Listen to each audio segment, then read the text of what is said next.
It is dark, not the soft, familiar dark of a modern bedroom with its thin curtains and distant streetlights.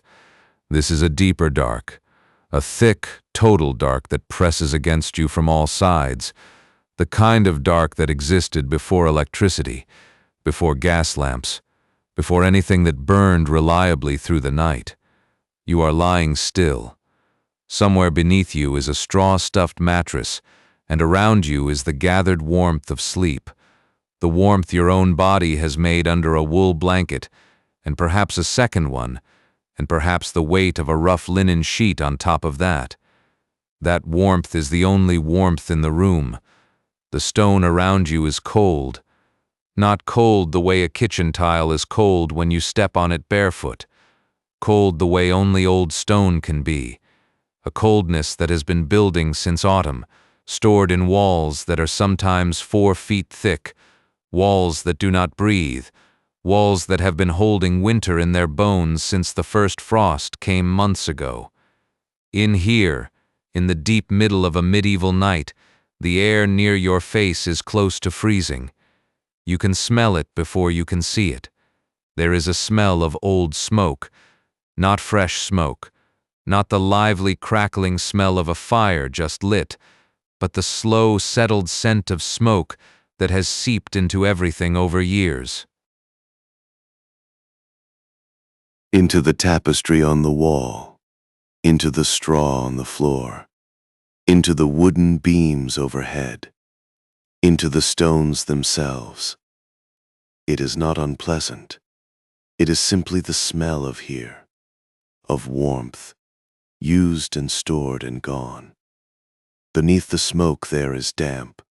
A stone castle in winter is never entirely dry. Water finds its way in, through tiny gaps in the mortar, along the window frames, rising up from the ground beneath. It is not a drip, it is more a presence, a chill moistness that clings to the walls and collects in corners. You would notice it if you pressed your palm to the stone wall beside you, not wet, but not quite dry either. And there is a sound, very faint, far away. It is the sound of wind moving somewhere above you, somewhere up in the towers or along the battlements. The castle is not silent. It breathes. It creaks very slightly, the way old wood settles. Somewhere in the courtyard below, a horse shifts in its stall and a hoof scrapes the ground once, then nothing. You are somewhere in this castle. Exactly where depends on who you are. If you are a lord, you are in a chamber, a room of reasonable size, probably with a fireplace, though the fire died hours ago, and the If you are a servant, you may be in a much smaller space, a corner of the hall or a room shared with 3 or 4 others. If you are a soldier on watch, you are not lying down at all. You are standing somewhere cold and exposed, watching a dark that tells you nothing. But let us say, for now, that you are somewhere warm enough. Somewhere in this great stone building, in the last hour before dawn, when the darkness is at its deepest and the cold is at its worst, and nothing has begun moving yet. This is what a medieval castle felt like. Not the gleaming fortress of paintings, not the dramatic stage of battles and banquets. Just this, cold stone, old smoke, the held warmth of a sleeping body, the dark pressing in. A castle was, above all, a place where people lived, and life inside one, day by day, season by season, was quieter, colder, and stranger than you might expect. It smelled of tallow and wood smoke. It sounded like the creak of timber and the distant clank of iron.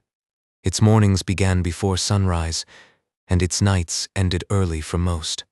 Not by choice, but because light was precious, fuel was limited, and the body, in a cold room, sought sleep the way a cat seeks a warm patch of sun. This is the story of those ordinary days. Not the battles, not the kings, the bread, The braziers, the people who swept the halls and laid the fires and carried the water up long stone stairs. Settle in. We are going to begin before sunrise.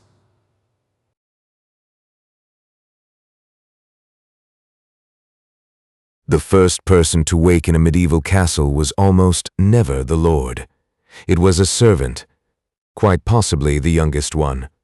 A boy of 12 or 13, perhaps, sleeping in a heap near the door of the kitchen or in the great hall itself, curled close to the last warmth of whatever fire had burned the night before. He would have no alarm. He had only habit, and the particular instinct of someone whose days had been shaped by the rhythm of a household that needed things done before everyone else woke. He would rise in the dark, feeling with his feet for the floor, cold stone, or perhaps a scatter of old rushes, dried grass spread across the flagstones to insulate them slightly from the ground beneath. The rushes were not changed every day. In many households they were changed seasonally, and by the end of winter they carried layers of spilled food, dog hair, wood ash, and the various traces of life. They were not clean, but they were not nothing either. They held a little warmth. They cushioned the stone. The boy, or girl, in some households, would find a rushlight or a tallow candle. Rushlights were exactly what they sound like: the pith of rush plants, dried and soaked in animal fat, then pinched into a simple holder. They burned with a small, wavering flame, not bright, not steady, enough to see by if you held it close. Tallow candles, made from rendered animal fat, usually sheep or cow, were a little steadier, a little brighter, and more expensive. Beeswax candles were brighter still, and cost considerably more. They were for chapels and for lords, not for servants lighting their way to the kitchen at 5 in the morning. So the household woke by these small, uncertain lights, one flame leading to another. The kitchen fire had to be rebuilt first. This was not a simple matter of striking a match. Matches did not exist. Fire was kept alive, banked down under ash at night, so it would not go completely out. A single coal preserved like something precious.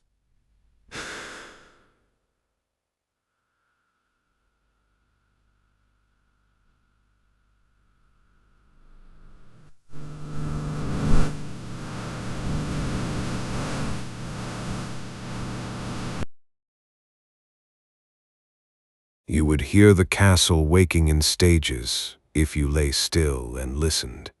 First, the animals. Horses, if the stable was close. Dogs. There were almost always dogs in a medieval household, working dogs mostly, kept for hunting and guarding, sleeping in the hall or the yard. They stirred early, as dogs do. Then the sounds of human movement in the lower floors, the soft shuffle of feet on stone, the clank of iron pots, a door pushed open somewhere below and then pulled shut. The great hall, the central room of the castle, where the household gathered to eat and often to sleep, might hold a dozen people curled in their bedrolls along the walls, or near the central hearth if there was one. Not a fireplace built into the wall.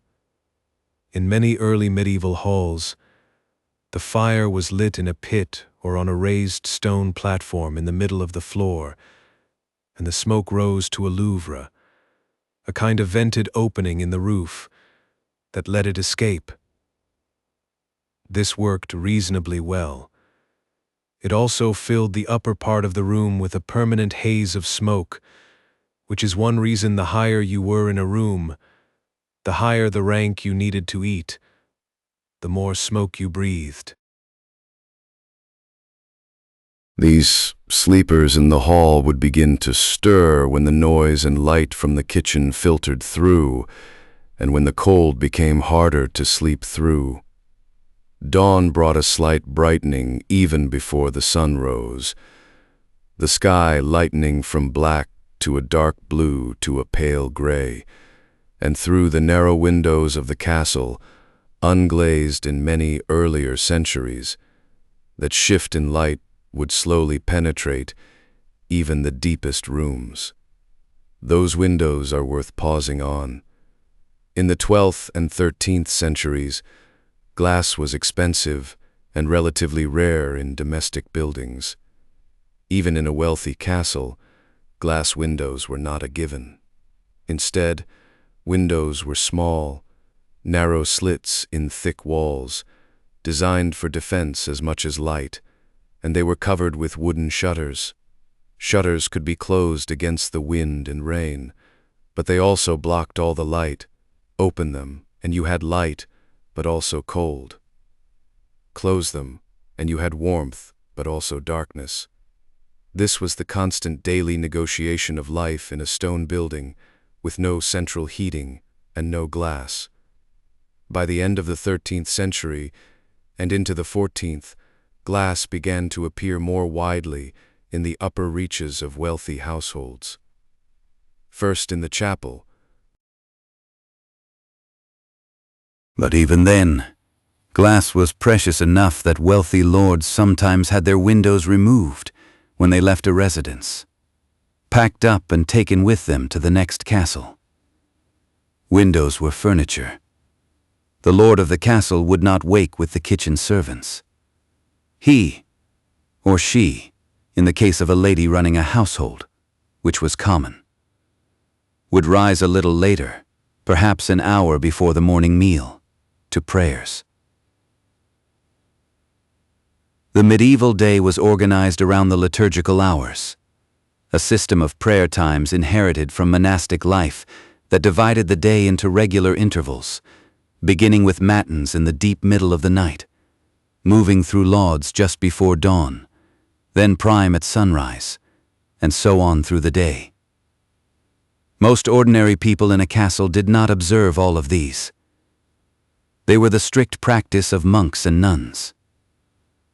But the castle chapel would typically ring a bell for prime, for sunrise prayers, and the lord and senior members of the household were expected to attend, or at least to begin their day in acknowledgement of the hour.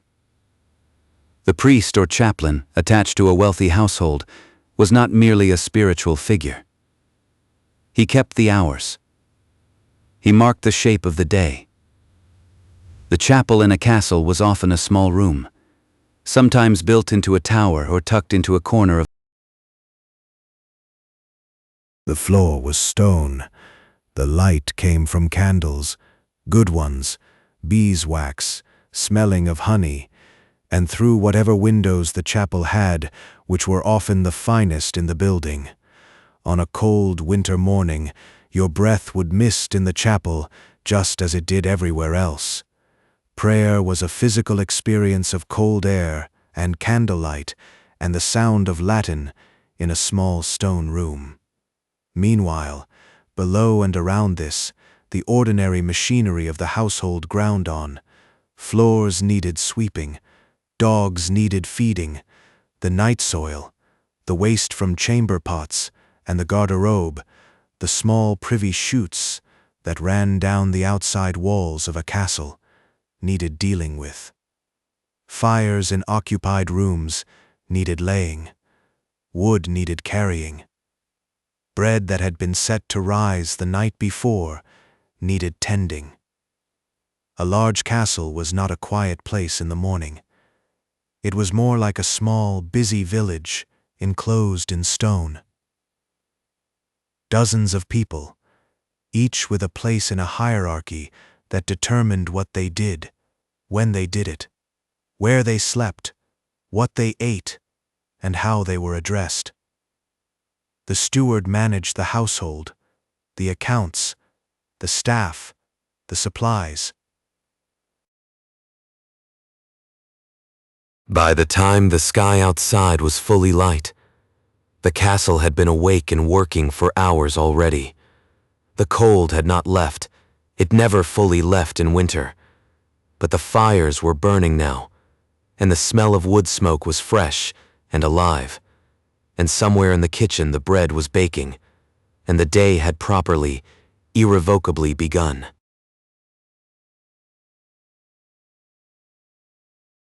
Here is something worth sitting with for a moment.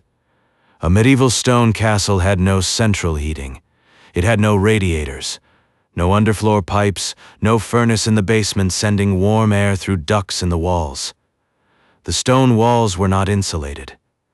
In winter, those walls absorbed the cold and held it, and no amount of burning wood could fully overcome what 4 feet of old limestone had been storing since November. And yet, for hundreds of years, thousands of people lived in these buildings. They were not all miserable. They were not all frozen. They adapted. Not just in one way, but in many overlapping practical ways that, taken together, created something livable. Let us start with the fireplace. The great fireplace is the most visible solution to the problem of cold in a castle, and it is the one people tend to picture. A vast stone hearth, big enough to roast an ox, blazing with enormous logs.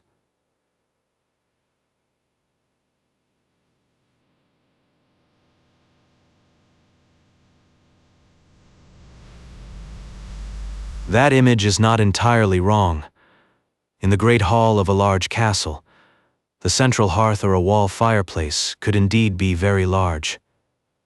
It needed to be.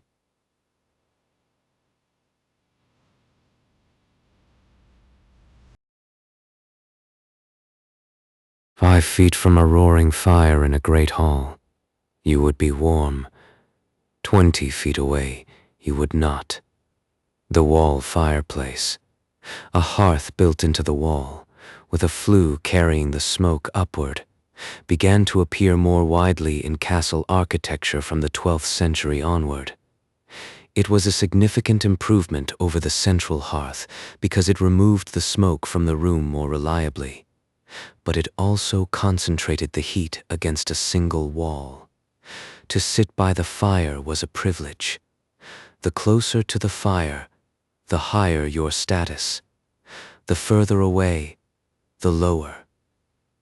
Position in a medieval room was not merely social preference, it was thermal reality. In private chambers, the lord's bedroom, the lady's solar, the fireplace was smaller but more effective, simply because the room itself was smaller. A fireplace in a room of perhaps 15 by 20 feet could make a genuine difference. Not tropical warmth, but bearable. Enough to sit in without your fingers going numb. Enough to undress without making it a painful ordeal. Beyond the fireplace, the next layer of warmth came from tapestries. If you walk through a medieval room in a museum today, A tapestry hung against a stone wall created a small gap of air between itself and the stone. That gap of air was a barrier. It slowed the transfer of cold from the wall into the room. It also blocked the tiny drafts that crept through gaps in the mortar. A well-hung tapestry could make a noticeable difference to the temperature of a room. Not dramatically, not the way a radiator does, but perceptibly. The difference between a cold stone wall and a wool-covered cold stone wall is the difference between sitting near an open window and sitting near a closed one. Tapestries were expensive. They were made to be moved.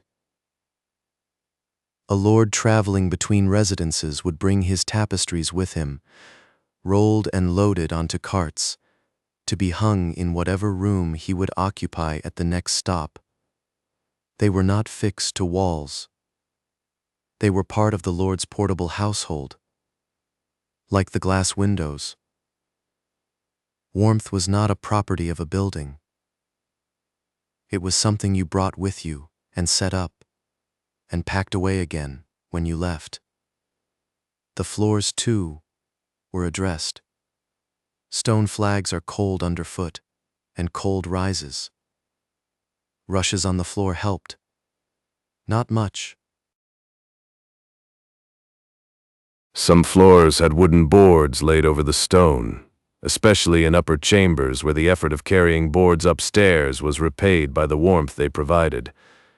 Bare stone floor was for areas where you could not be bothered, or where it did not matter. Storerooms, passageways, the lower reaches of towers. Then there were the shutters.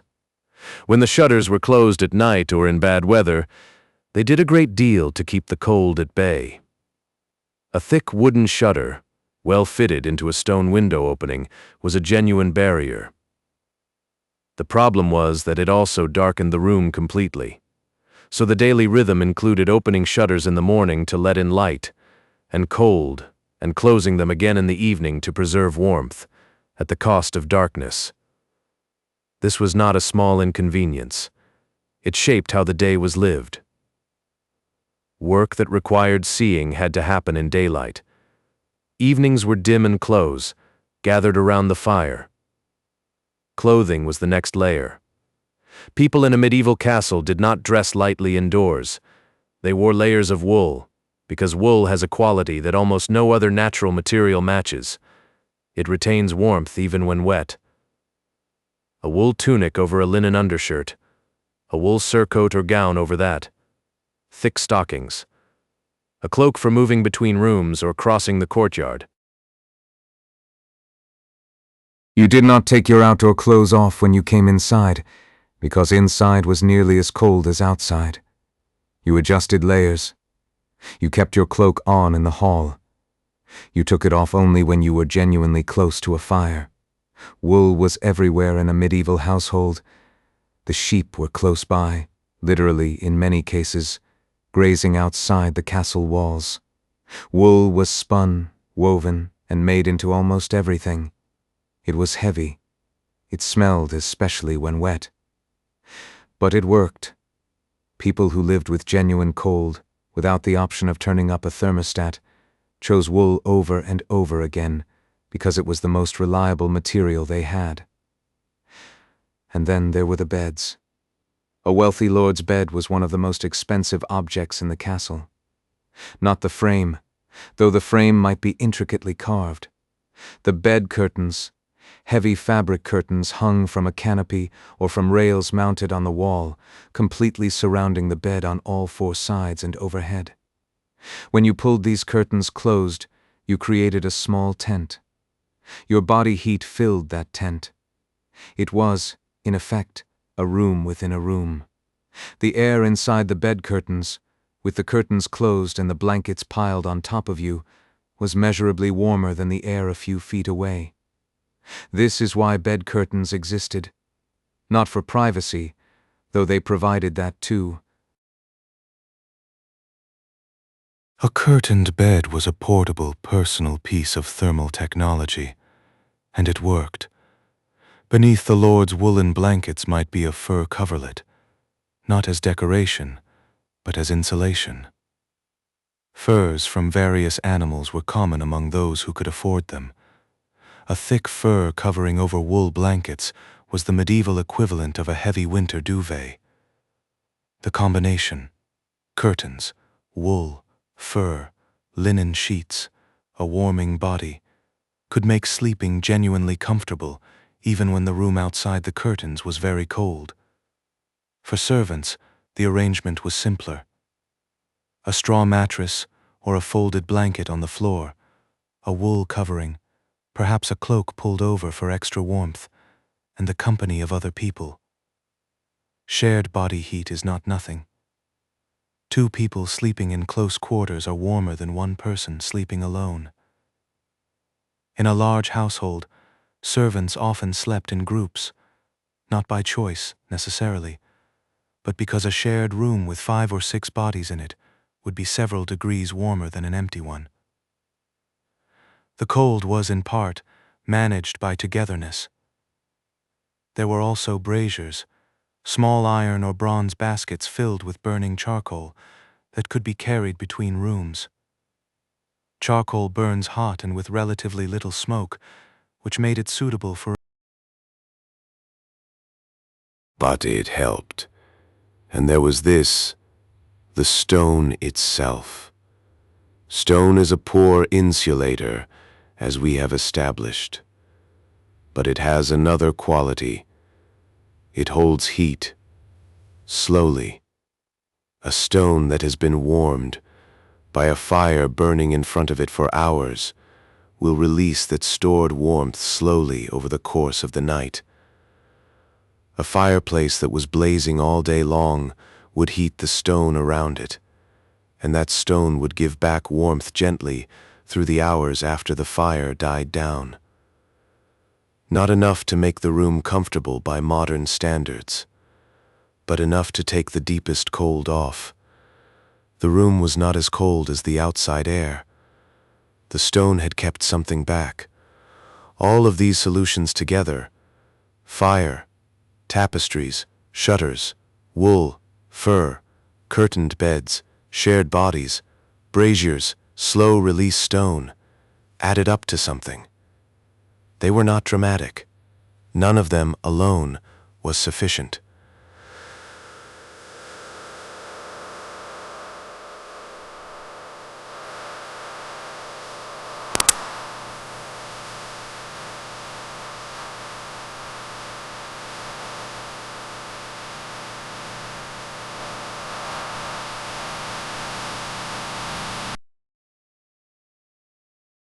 You put on another tunic, and in the morning you get up, quickly, and you move toward the fire.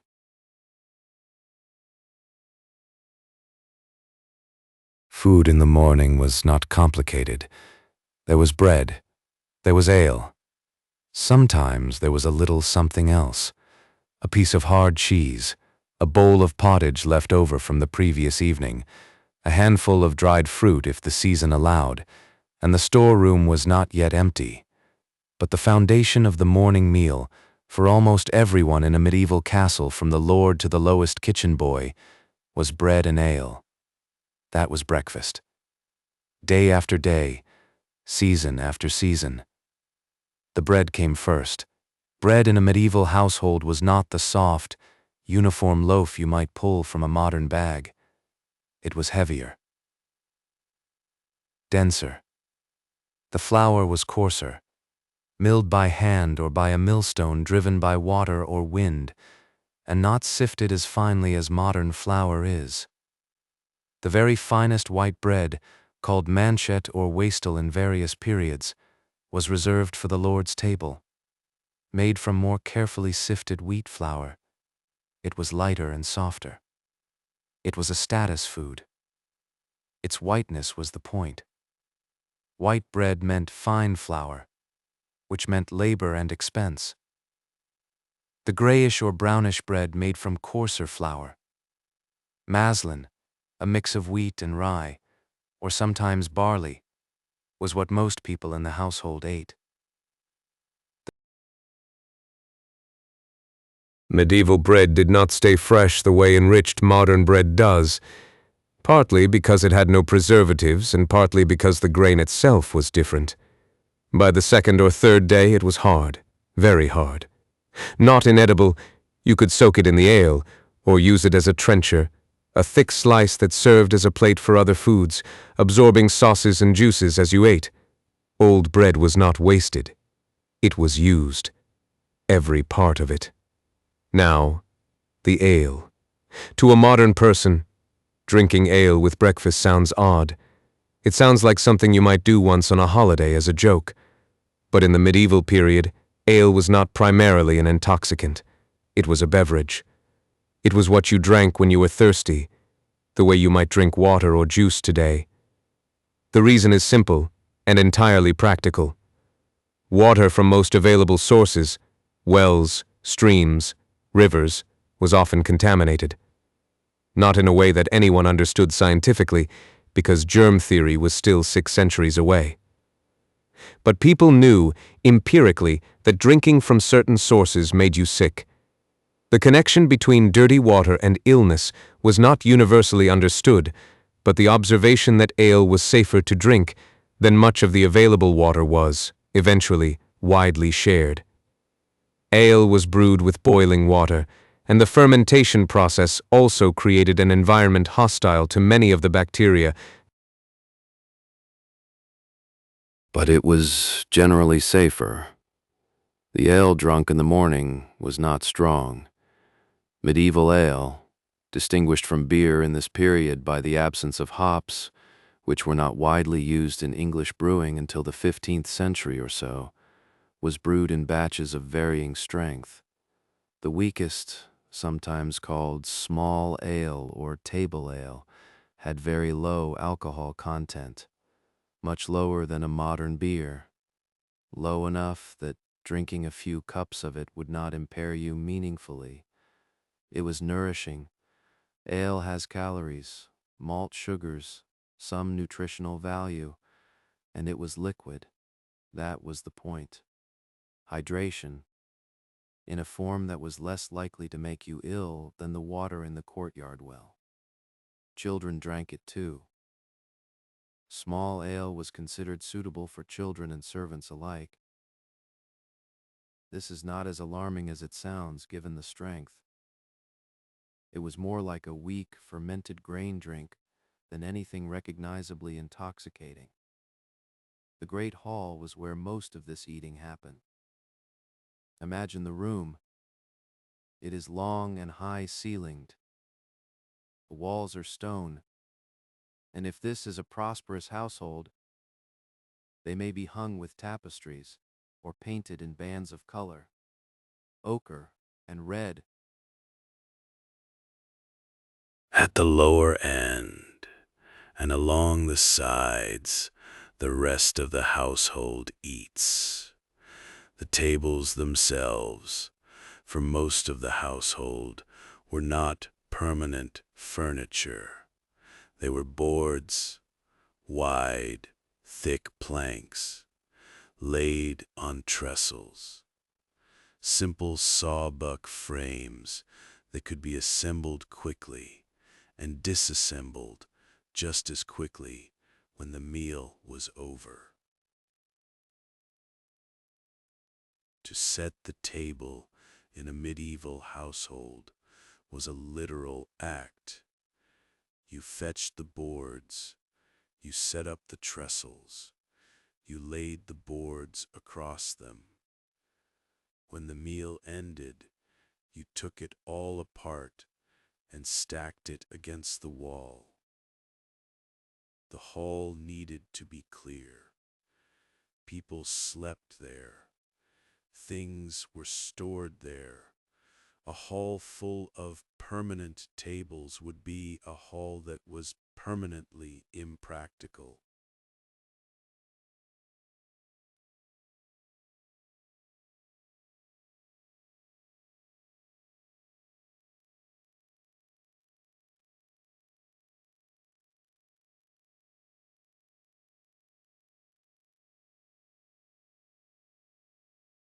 The Lord's table, on the dais slightly elevated, had the finest bread, the better ale or wine if wine was available, and additional things that the lower tables did not see. Perhaps a dish of something warm, a little cooked meat, some butter, if it was a feast day, or the household was prosperous, cheese.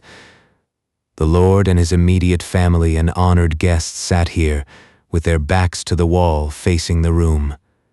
This was a position of visibility and authority. You sat above the salt, meaning above the salt cellar on the table, if you were of standing. Below the salt if you were of lesser rank.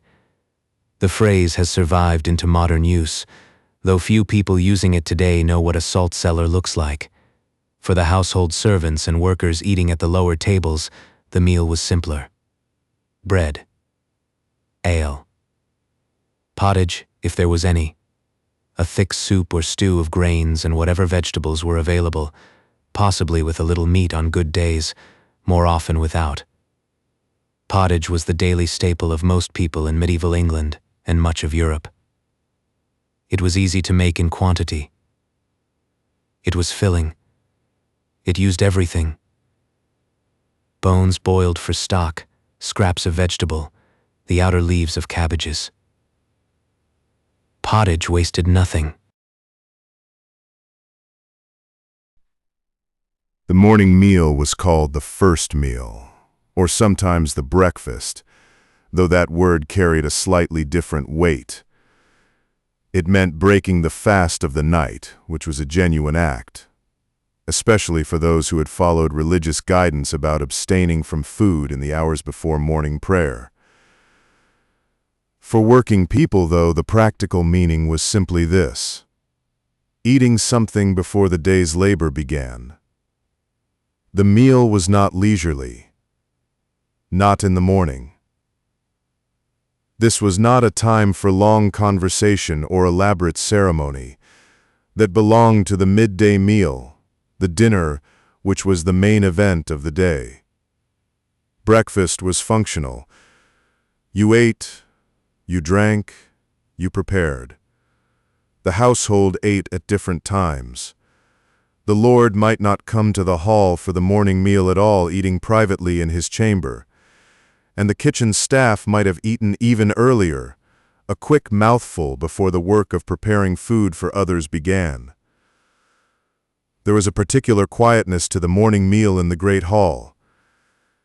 After the noise of the kitchen and the bustle of the waking hour, to sit down with bread and ale in the long room, with the fire beginning to build in the hearth, with pale winter light coming through the narrow windows, was a brief pause.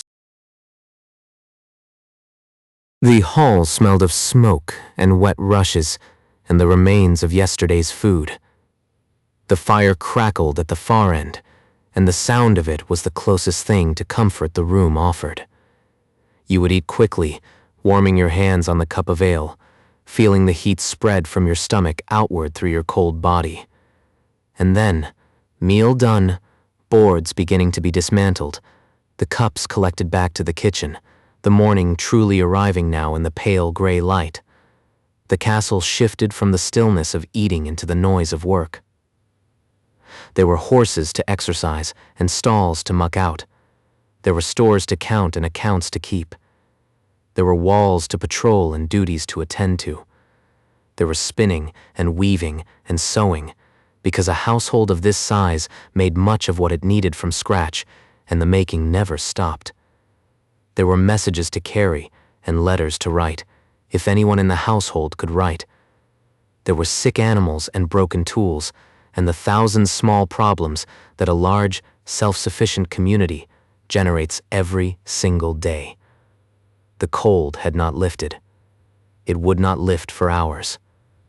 But the fires were going now, and the food was in your stomach, and the gray light was enough to work by.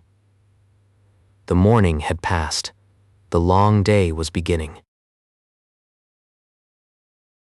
And in every corner of this stone building, in the kitchen, the stables, the hall, the upper chambers, the dark passageways between, the people of the castle were already at work, the same as they had been yesterday, the same as they would be tomorrow, steady and unhurried, in the way that only people who have no choice but to keep going ever really are.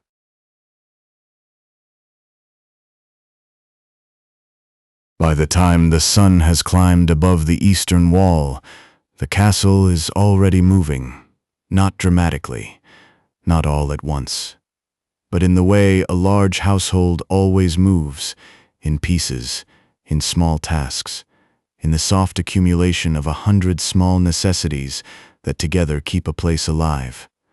The kitchen is the first to truly come alive.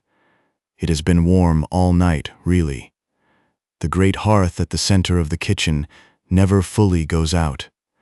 Someone always banks the coals before bed, piles on a log or two, checks that the embers are breathing. By morning, the fire needs only a little coaxing, a bellows worked by a half-awake kitchen boy, a handful of dry kindling laid on top, and the flames return as if they had only been resting. The kitchen in a castle of any size is a large, high-ceilinged room. It needs to be high. The smoke has to go somewhere. The heat has to go somewhere. There are spits large enough to turn a whole pig or an entire side of beef, and they are turned by hand. A kitchen boy assigned to this task turning the handle in long, slow arcs, keeping the meat moving over the heat at a pace that changes almost nothing from 1 minute to the next. The smell of rendering fat fills the space. The smell of wood smoke, the smell of onions. The cook, the master cook in a lord's household, is a figure of some authority. He plans the day's meals. He supervises the younger cooks, the kitchen boys, the spit-turners who stand at their task with patient, unhurried arms. He knows how many people will be eating, roughly. He knows what the lord prefers, what the lady dislikes, which dishes are expected on which days of the week, on days when the church forbids meat, and there are many such days, Fridays and Wednesdays and all of Lent. The kitchen pivots entirely. Fish from the castle's own fish ponds, or salted fish brought in by cart. Eggs, if permitted. Pottage thickened with peas or beans instead of meat drippings. The kitchen staff know the calendar without thinking about it. The rhythm of fasting and feasting is simply the rhythm of the year. Below the cook in the kitchen hierarchy are the scullions. The scullery is a smaller room adjoining the kitchen, and its work is the least glamorous work in the castle. Pots, pans, cauldrons black with soot on the outside and furred with residue on the inside. These are the scullions' concern. They are scrubbed with sand, with river grit, with bundles of dried rushes tied together into something like a brush. The water for this comes from the castle's well, carried up in heavy wooden buckets.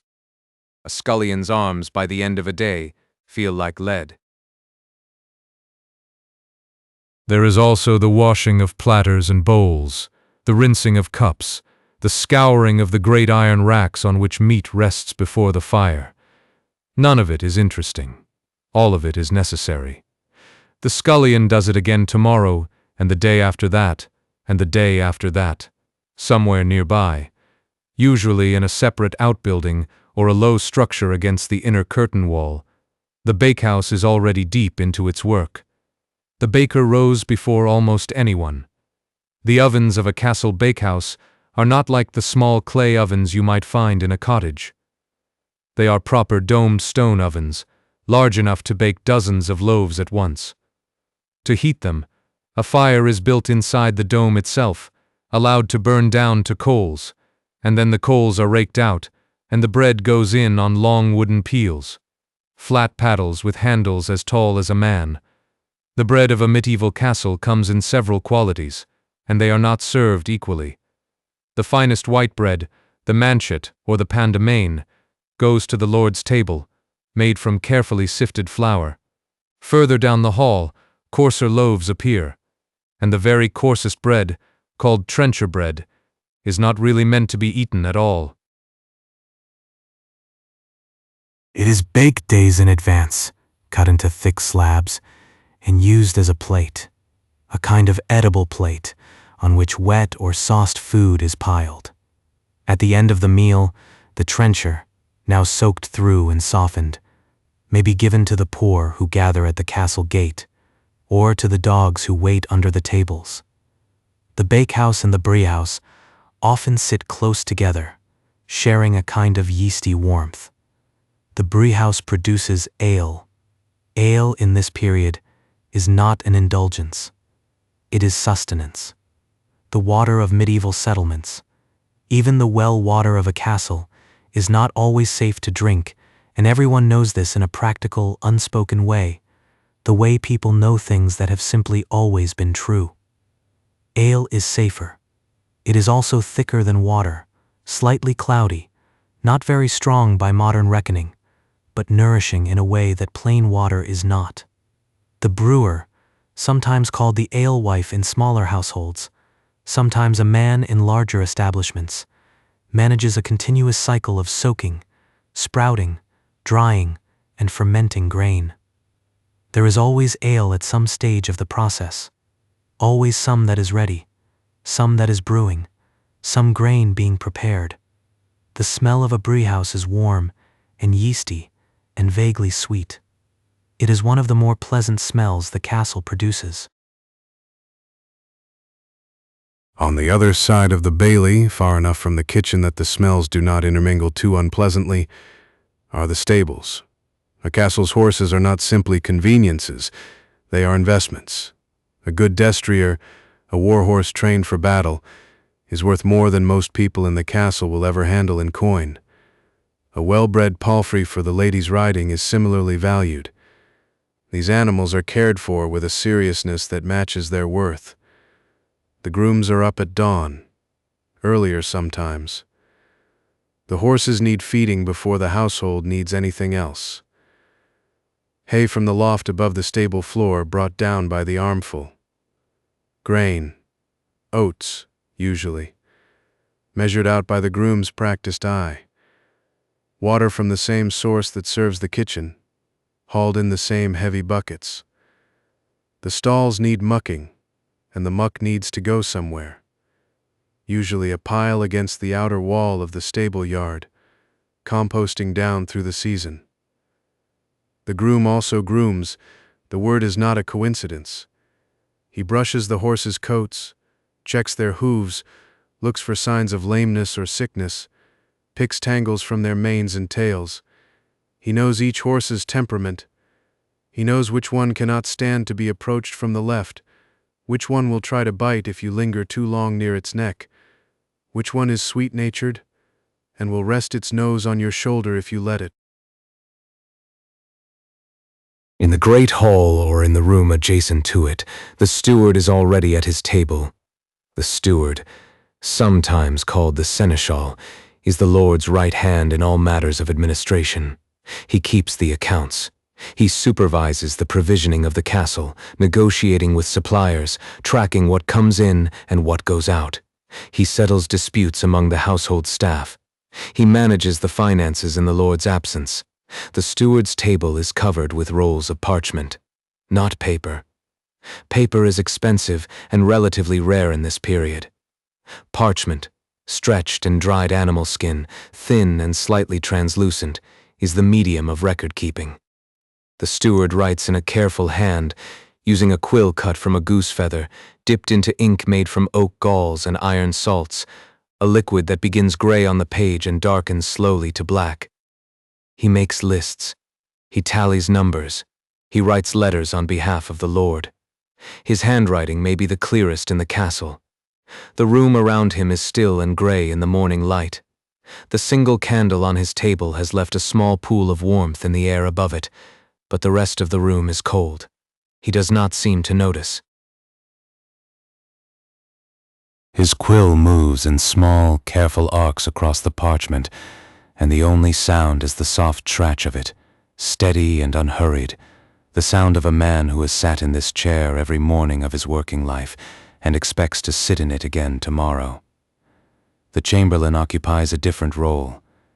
Where the steward manages the whole estate, the chamberlain is concerned with the lord's personal chambers, the furniture, the linens, the lord's wardrobe, the access to the lord's private space. He supervises the attendants who dress the lord in the morning and undress him at night. He controls who may enter the solar and who may not. In a large and powerful household, the chamberlain is a man of considerable influence because he controls proximity to power.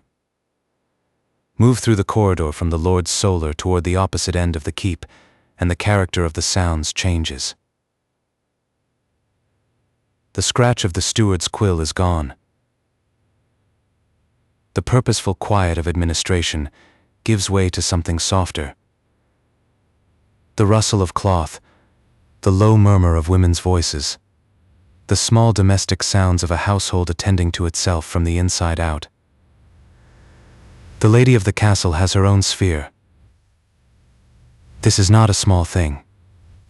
The management of a castle household is complex work, closer in scale and complexity to running a small hotel or a modest military installation.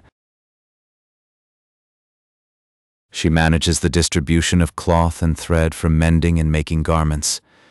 She supervises the still room, where medicines and preserves are made, the dried herbs, the bottled honeys, the poultices and syrups that serve as the castle's pharmacy. She also receives guests when the lord is absent or occupied. She manages the social calendar of the household. Who is invited? Who is lodged? How visitors are received and fed and housed. She knows the names of every woman who serves under her roof. She knows their situations, their competencies, their troubles. A good lady is not merely decorative. She is a manager, a planner, an administrator in her own right. Down in the laundry yard, a corner of the outer ward, near a water source, the laundresses are at their work. Laundry in a castle is formidable. The sheer volume of linen used in a large household, the table linens, the bed sheets, the personal clothing, the towels, the napkins, produces a continuous mountain of washing. The laundress and her helpers boil water in great cauldrons over fires, add lye, a caustic liquid made from wood ash steeped in water, and agitate the clothing with long wooden paddles. The smell of boiling lye is sharp and clean in a slightly eye-watering way. Stubborn stains are worked with hands. Rinsing requires fresh water, quantities of it. When the weather is fine, linen is spread on hedges or on the grass of the inner ward to dry and bleach in the sunlight. Sunlight, combined with the slight bleaching action of the lye, keeps white linen white. The sight of laundry spread across a castle's grounds has a domestic ordinariness that is easy to overlook. All this ceremony, all these walls and towers, and in the courtyard, sheets spread on a rosemary hedge in the morning sun. The smell of lye drifts across the inner ward and mingles with the smell of horse and straw from the stables. Somewhere in the distance, a cartwheel turns on stone. A pigeon settles on the parapet above and regards nothing in particular. The morning is fully arrived now, pale and cold and busy, and the castle has been at work for hours already without anyone having remarked upon it. Through all of this, the Lord himself has his obligations. This too is work. Even if it does not look like it from the outside, a lord of any significant holding must administer justice. He holds a kind of court, informal by modern standards, but real in its consequences. Tenants with disputes come before him.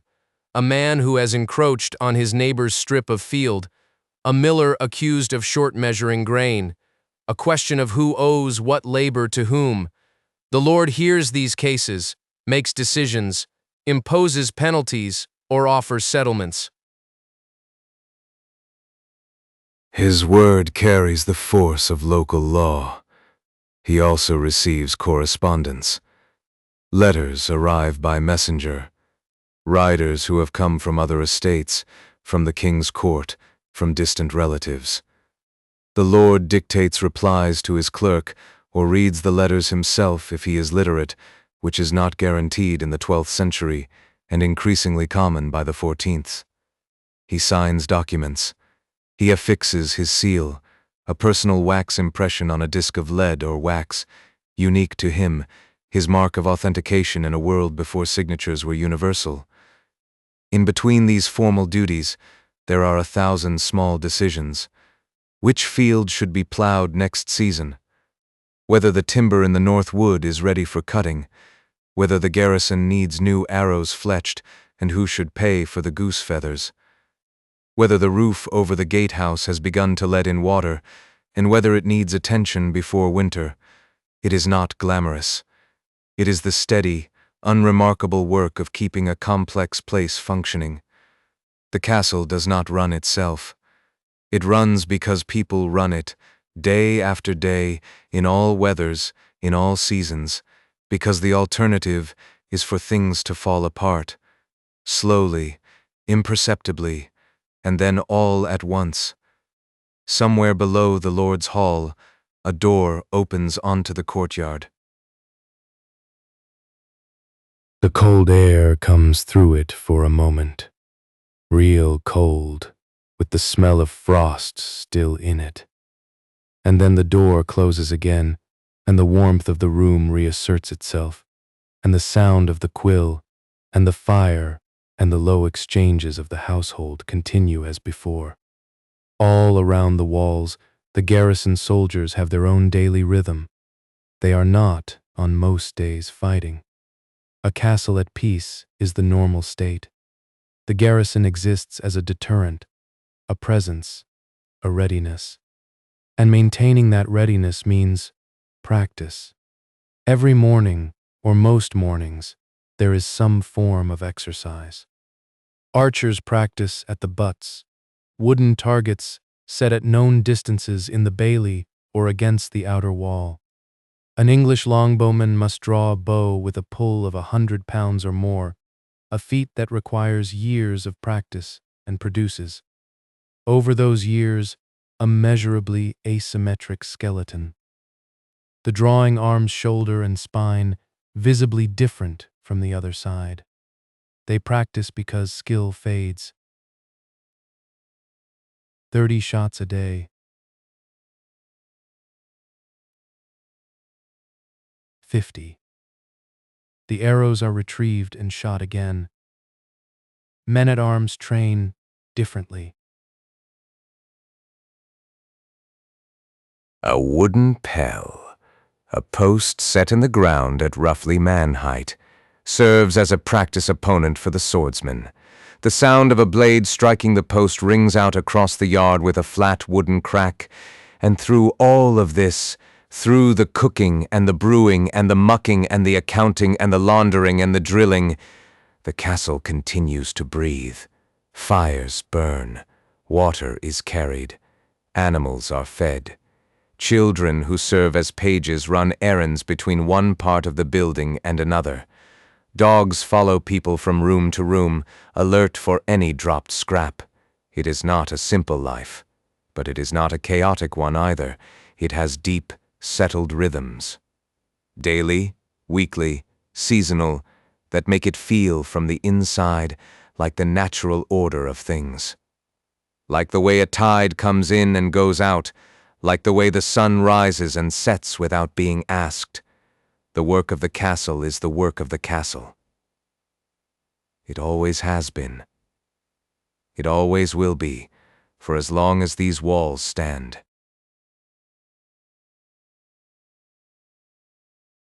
There is a persistent image of the medieval world as a place of universal filth. Unwashed people, unwashed everything, a general brownish layer of grime over all surfaces and all persons, cheerfully accepted as normal. This image is satisfying in a certain way. It makes the past feel gratifyingly alien, reassuringly distant from our own carefully sanitized present. It is also not quite accurate. Not entirely, anyway. People in a medieval castle cared about cleanliness. They cared in ways that were different from how we care now, using methods that were different from ours, with results that were genuinely different from what a modern person would achieve. But the desire to be clean, to be presentable, to smell acceptable, to maintain a certain standard of personal order, was real. It was not a modern invention. The morning wash is the place to start. There is no running water in a castle. There are no taps, no pipes, no hot water that arrives on demand from the wall. What there is, instead, is a basin. In the Lord's chamber, this might be a fine ceramic or metal basin on a stand, with a matching ewer, a handled jug beside it. A servant brings warm water from the kitchen, where it has been heated in a pot near the fire. The servant pours the water into the basin. The Lord washes his hands and face, using a soft cloth, and if available, soap. Soap exists. It has existed for centuries. By the medieval period is made by boiling animal fat, often tallow from cattle or sheep, together with lye, the same caustic ash water used in the laundry. The result is a soft or semi-solid substance that lathers slightly when rubbed between wet hands. It is not perfumed in the way a modern soap might be, but it cleans. It removes the surface grime of a night spent near smoky fires. For most of the household, the morning wash is simpler than the Lord's. A shared basin in a shared space, the water changed as necessary, or not always changed as often as it should be. A splash of cold well water over the face. a wiping of hands on a cloth that serves multiple people through the day. It is functional rather than luxurious. Bathing, full bathing, the immersion of the whole body, is a different matter. This is where the common image needs the most correction. Medieval people did bathe. Accounts from large households list the purchase of bathing tubs, of water for baths, of heating fuel to warm that water. Wealthy households had wooden tubs, large barrel-like things lined with cloth or canvas to prevent splinters, which were filled by successive relays of servants carrying heated water. Several times a year, or perhaps monthly in a prosperous household, the lord might take a proper bath, the lady similarly. Bathing was actually associated in medieval culture with pleasure and refreshment, not with shame or moral peril. Some of those later attitudes came from very specific theological disputes that have often been overstated. For ordinary people, bathing was simply infrequent, not forbidden. Between proper baths, sponging down with warm water and a cloth was the standard practice. It handles the essential business without the elaborate infrastructure of a full bath. Hair is washed less often than we might prefer. Water, in the quantities needed to wet and rinse a full head of long hair, is not available on demand. Women with long hair, and in the castle, women of any status generally keep their hair long, might wash it monthly or less. In between, hair is combed carefully and regularly. Combing removes tangles, distributes the natural oils of the scalp, and dislodges unwanted guests, a topic we will come to in a moment. The hands are washed. Before the midday meal, servants will circulate through the hall with ewers of water and basins, pouring water over the hands of the diners who hold their hands out over the basin. A linen towel follows. The teeth are another matter. There are no toothbrushes in the 12th century. By the later medieval period, small twig brushes have been used in various cultures, and people in Western Europe do use cloth-wrapped fingers or small pieces of cloth to rub the teeth. Salt and various herbal preparations are used as abrasives. The effect is imperfect, but not entirely absent. Wealthy people in the medieval period show varied dental health in the archaeological record, some poor, some surprisingly reasonable. Now we come to the garderobe. The garderobe is the castle's lavatory. The name means, roughly, wardrobe or keeper of robes. And there is a theory, somewhat charming in its practicality, that the garderobe got its name partly because clothes were sometimes hung in or near it. The ammonia fumes produced by the function of the garderobe are reputed to deter certain fabric pests. Whether or not this was actually the primary motive, it is the kind of detail that makes medieval daily life feel wonderfully matter, a fact about things we tend to treat with great delicacy. The garderobe is built into the thickness of the castle wall itself. A small chamber, sometimes barely a closet, sometimes a room of modest. Inside is a stone or wooden seat with a hole.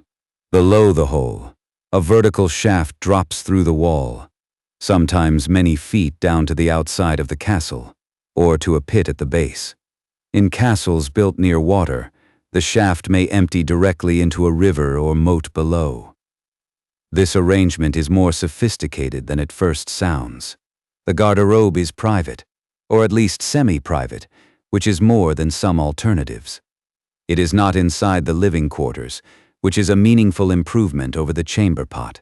It is located where the prevailing wind, one hopes, carries the unpleasantness away from the inhabited rooms. Medieval builders were not unthinking in their placement of these facilities. The material used for cleaning, A cloth, or more rarely a handful of dried vegetation, is not the most comfortable option by modern standards, but it was what was available. In the cleaning of the garderobe shaft itself, this was a task assigned to a specialist, sometimes called a gong farmer, who undertook the work at night when the household slept, and who was paid accordingly. It was not a sought-after occupation, but it was steady work. The chamber pot serves for nighttime needs, when the trip down cold stone stairs to the garderobe in the dark is more trouble than it's worth. The chamber pot is a ceramic or metal vessel kept beneath the bed, or in a corner of the bedchamber. In the morning, it is emptied by a servant into a drain or onto the midden heap, and rinsed. In a large household, there are many chamber pots. Their management is a quiet, unremarked task that falls to the lower servants. The floors of a castle are worth a moment's consideration. In the great hall and in the principal rooms, the floor is stone. It is cold, it is hard, and it is covered, usually with a layer of rushes. Dried grasses cut from the river margins or nearby meadows spread thickly enough to provide some insulation and softness underfoot. The smell of fresh rushes is pleasant, clean and faintly grassy. They rustle when you walk across them. Herbs are often mixed in with the rushes. Meadowsweet, lavender, mint, chamomile, rue, plants chosen for their scent, which helps to mask less welcome smells and for what medieval people understood as their beneficial properties. The effect is something like walking on a very large, very flat, slow-burning potpourri. On the first day after the rushes have been changed, the hall smells quite lovely. The rushes are not changed every day. Over time, they accumulate the debris of daily life, dropped food, spilled drink, the tracks of dogs and the deposits left by those same dogs, general dust and ash. The lower layers of rushes, in a household that does not change them frequently, can become a compressed historical record of everything that happened above them. Erasmus, the Dutch scholar writing slightly after our period, but reflecting on the same custom, wrote with elegant dismay about the many years' worth of matter embedded in the bottoms of English rush floors. The point is not to dwell on this unpleasantly. The point is simply that these things were the texture of ordinary life, not noticed, not remarked upon, simply the way the floor was. Every era has its version of the things it simply lives with. Fleas and lice are among the things that medieval people simply lived with. This is perhaps the hardest part of medieval personal life to import into our imaginations. We associate these creatures with crisis, with neglect, with the margins of modern life. In the medieval castle, they were simply present, not everywhere, not in great dramatic infestations, but as background companions that virtually everyone in virtually every social class encountered as a matter of course. The regular combing of hair with a fine-tooth comb is one response to this. Such combs are found in the archaeological record in considerable numbers, made from bone, from wood, from ivory in wealthy households. The fine teeth of the comb, drawn through the hair close to the scalp, catch and remove lice and their eggs with mechanical efficiency. It is time-consuming work. It is also social work. A woman combing another woman's hair is doing her a service, keeping her presentable, engaging in a form of mutual care that crosses the distance between servant and served. Fleas are harder. They live in the bedding, in the rushes on the floor, in the warm creases of clothing and fur linings. Various remedies are attempted, scattering dried herbs, laying down artemisia or tansy, which are believed to repel insects, airing bedding in sunlight. The flea, however, is a resilient creature. It persists. Medieval people scratch. They scratch and move on. It is a small discomfort, simply part of living in a body in a pre-insecticide world. The laundry we mentioned earlier plays a part in hygiene that goes beyond mere cleanliness of appearance. The boiling of linen, the actual boiling, in cauldrons over open fire, kills insects and their eggs very effectively. Clean laundry is, in this quite practical sense, a hygiene measure. The laundress with her boiling cauldron is doing more for the household's well-being than it might appear from the outside. There is a kind of equanimity to all of this that is worth sitting with. Medieval people were not unaware that their world was different from an ideal of absolute cleanliness. They had ideals of cleanliness. They worked toward them with the tools they had, as best they could. The gap between their ideals and their achievements was filled not with despair, but with the ordinary acceptance that this is the world, and one lives in it, and one does what one can. And tomorrow the sheets will be hung in the sun again, and the herbs will be swept out and replaced with fresh, and the basin will be filled with warm water, and the morning will begin again. That acceptance is not resignation. It is simply a different relationship with what is possible, and in its own way, it is restful to contemplate.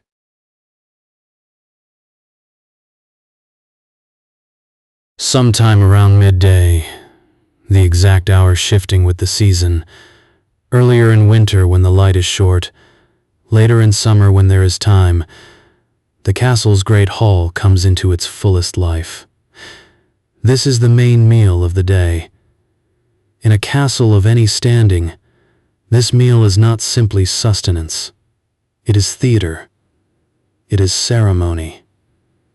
It is the daily performance of hierarchy and hospitality, a careful choreography that has been refined over generations, and that everyone in the hall, from the lord at the high table to the lowest servant who has been permitted to eat in the corner, understands and participates in.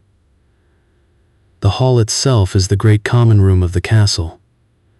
It is a long space, usually rectangular, with a high roof supported by timber rafters, sometimes vaulted in stone in the grandest buildings, but more often timber. At one end, slightly raised on a platform, is the dais. This is where the Lord's table stands. It is called the high table not just because it is raised, but because of what it represents. High in status, high in the social order. The point from which the whole room is, implicitly, oriented. The Lord's table is fixed, a permanent table. They are trestle tables, flat boards laid across sawhorses, that can be assembled for the meal and broken down afterwards to clear the floor for other uses.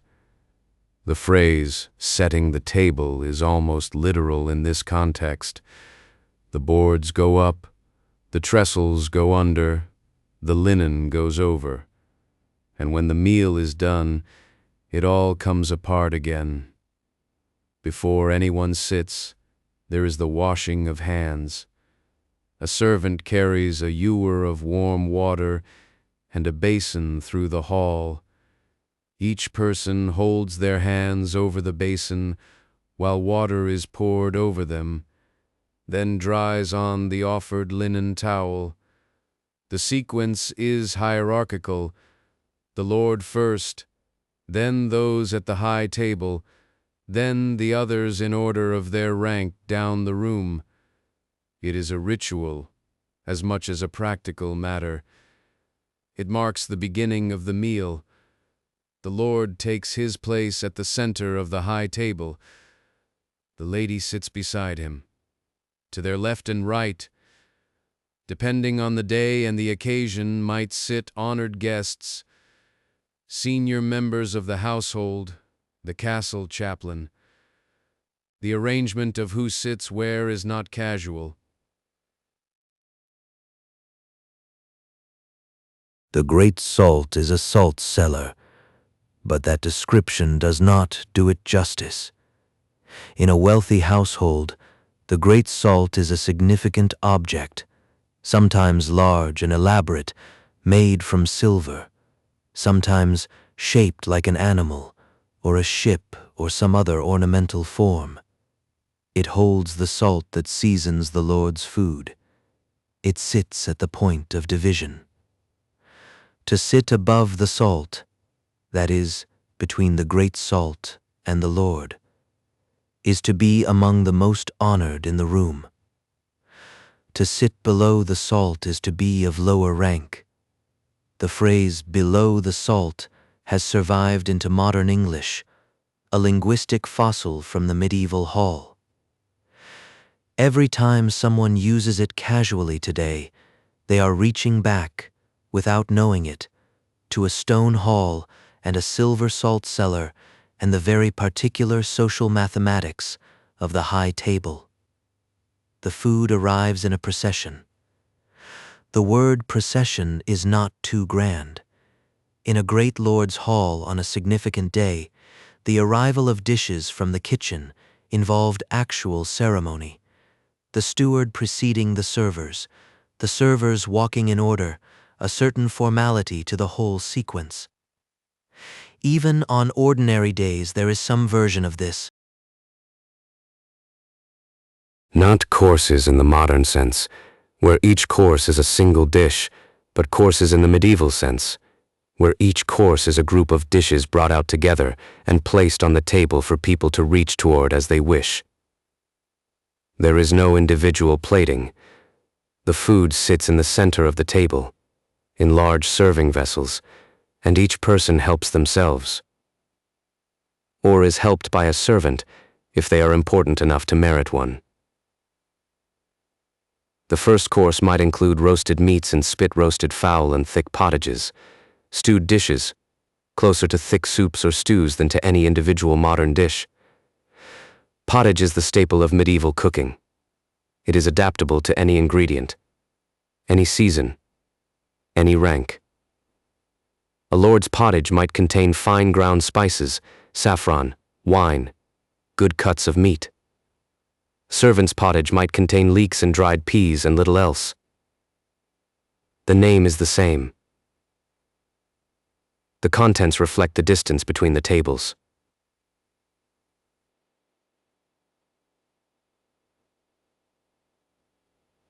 In a wealthy household on a feast day, the variety of what appears on the high table can be genuinely remarkable. Whole roasted swans, their feathers restored to their carcasses after cooking as a kind of decorative flourish. Elaborate pastries called subtleties, made from almond paste and sugar. Dishes colored with saffron for gold, with parsley for green, with sandalwood for red. Color in medieval cooking is part of presentation, a demonstration of sophistication and resource. Spices play a large role in the cooking of the wealthy. Pepper, cinnamon, ginger, cloves, nutmeg. These are expensive. They travel enormous distances from the spice markets of the Eastern Mediterranean and beyond. They are a form of status display as much as a seasoning. A dish that smells strongly of cinnamon is a dish that cost money to produce. The lord who can afford it demonstrates thereby that he can afford it. The eating itself involves certain implements. A knife. Everyone brings their own knife to the table and has since childhood, kept in a sheath at the belt. A spoon for the pottages and wet dishes. What is generally absent, until very late in our period, and even then only in certain places and on certain tables, is the fork. Solid food is eaten with the fingers, or cut and speared on the point of the knife. This is not considered crude. It is simply how one eats. Elaborate rules govern how it is done correctly, how many fingers should touch the food, how to wipe one's fingers, how to present a piece of food to one's neighbor as a gesture of honor. Manners at the medieval table are elaborate, codified. Conduct books, practical guides to correct behavior, written for young pages and squires learning to navigate the world of the great hall. List the rules in careful detail. Do not blow on your soup to cool it. Do not wipe your knife on the tablecloth. Do not pick your teeth with your knife at the table. Do not scratch yourself while eating. Do not speak with food in your mouth. Do not stare at another person as they eat. The very specificity of these prohibitions tells us something. They were prohibited because people sometimes did these things, and someone found them disagreeable enough to make a rule. The carving of meat is a skill and an honor. In a lord's household, the carver is a specific role, often filled by a young man of noble birth who is serving in the household as part of his education. The carver stands at the end of the table, or beside it, and with knife and fork. The fork in this context is a large implement used to hold the joint, not to eat from. He separates the meat from the bone with practiced ease. Different meats have different carving terms, their own vocabulary of the table. To lift a swan, to display a crane, to spoil a hen, to spoil a hen, to spoil a capon. Learning these terms is part of learning the language of the hall. Music plays. In a great household, minstrels, musicians who live in or travel through the castle, perform during the meal. They sit in the minstrel's gallery, a raised platform at one end of the hall, playing instruments whose sound floats down over the diners. The harp, the fiddle, the medieval fiddle, ancestor of the violin played with a bow, the recorder-like flute, sometimes the drum. The music is not performed for quiet attention in the way a modern concert audience listens. It is ambient, present, part of the texture of the occasion. Other entertainment might join the music. A jester, a professional fool, employed by wealthy households precisely to provide comic relief and irreverence in an otherwise hierarchical space, might wander through the hall, making jokes at safe targets, performing small tricks, speaking the kind of truth, through comedy that no one else can safely speak. Storytellers sometimes perform. The conversations across the trestle tables, the laughter that rises from the lower end of the hall, the dogs that thread between the benches hoping for scraps, the children who dart about on errands, the gradual comfortable noise of people who are warm and fed and temporarily not required to do anything else. This is its own kind of pleasure. The hall is the social heart of the castle in a way that no other room can be. It is where almost everyone eats. It is where announcements are made, news is shared, strangers are received. It is where the lord is most visible to his household, and the household most visible to the lord. A good lord knows his people, and he learns them in the hall, not just the names and faces, but the tenor of the room, who is quiet when they are usually loud, who looks tired, who looks pleased, who is speaking to whom that is perhaps unexpected. The meal does not end abruptly. After the main courses come dessert courses, or void, the removal of the main dishes and the bringing of sweeter things, dried fruits, nuts, spiced wine called hippocras, sweetened with honey and warmed with cinnamon and ginger. The table linens are changed. The hands are washed again, the same ritual as before in reverse. And then, slowly, the hall empties. People return to their work, or to their rest if they are allowed it. The great and the comfortable sometimes taking a brief midday sleep in their chambers, a habit that requires no apology in this period. The trestle tables are broken down and leaned against the wall. The floor is swept of the worst debris. The hall returns to something quieter. The dogs find the best spots near the warmth that remains from the diners and curl up. The afternoon light falls through the high windows at a different angle than it did at noon. The castle breathes out, very slightly, in the full pause that follows a meal.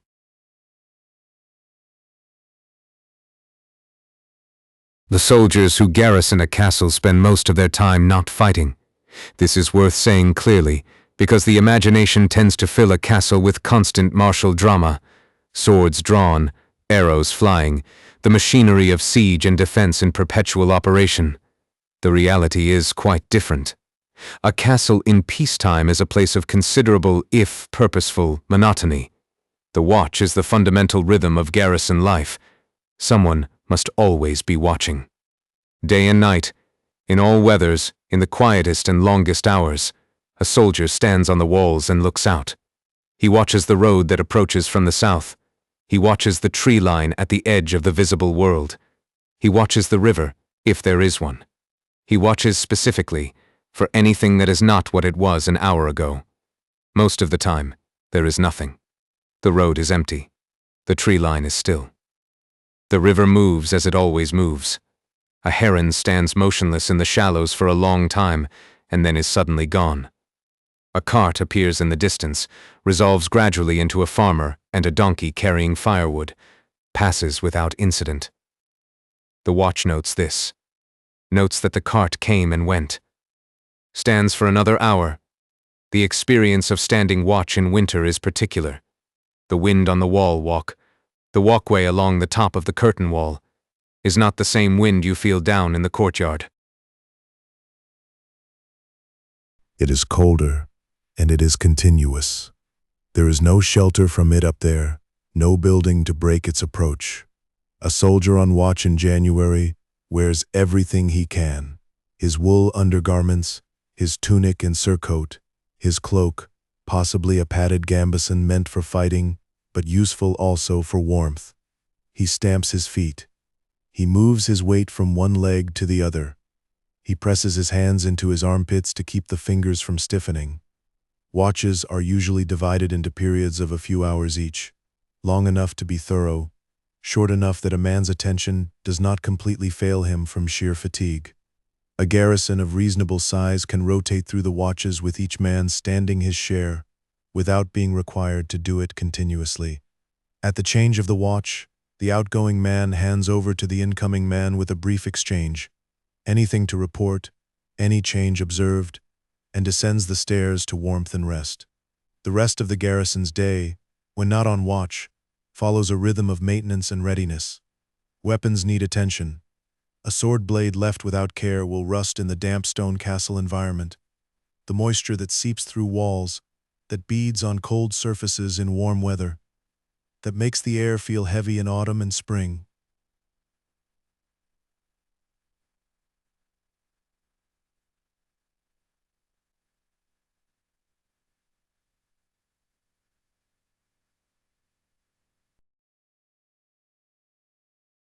The stone moves along the blade in the same smooth arc, again and again. The sound is a soft rhythmic shushing. Armor, similarly. Mail, the interlocked iron rings that form chain armor, is vulnerable to rust.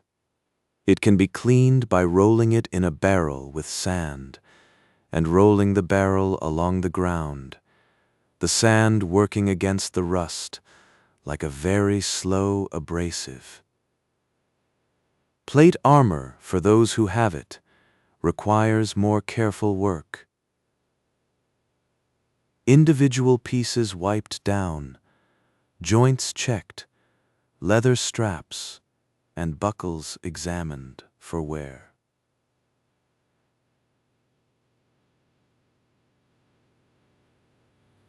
The soldier who does not maintain his equipment is the soldier who discovers, at the worst moment,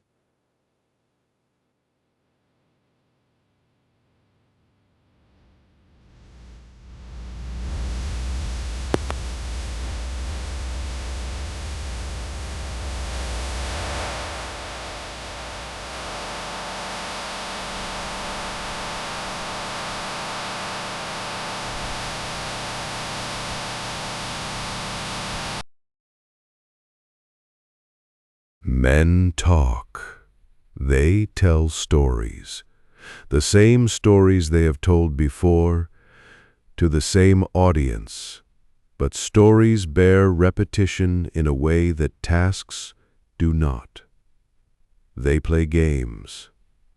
Dice are ubiquitous in the medieval world and require no equipment beyond the dice themselves, which can be made from bone and carried in a pocket indefinitely. The rules of dice games are simple enough to learn in minutes and varied enough to occupy hours. There are warnings from moralists and churchmen about the dangers of gaming, particularly the gambling that tends to accompany it.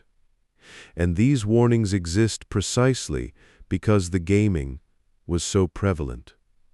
Chess is different in character. Chess arrived in Western Europe from the Islamic world, having made its way through Spain and through the Crusader states, and by the 12th century it is established as the game of the cultivated warrior class. The pieces are different in the medieval period, slightly different movement rules, different names in different languages. But the essential character of the game is recognizable. Two players. A man who plays chess well is demonstrating not just a skill but a character.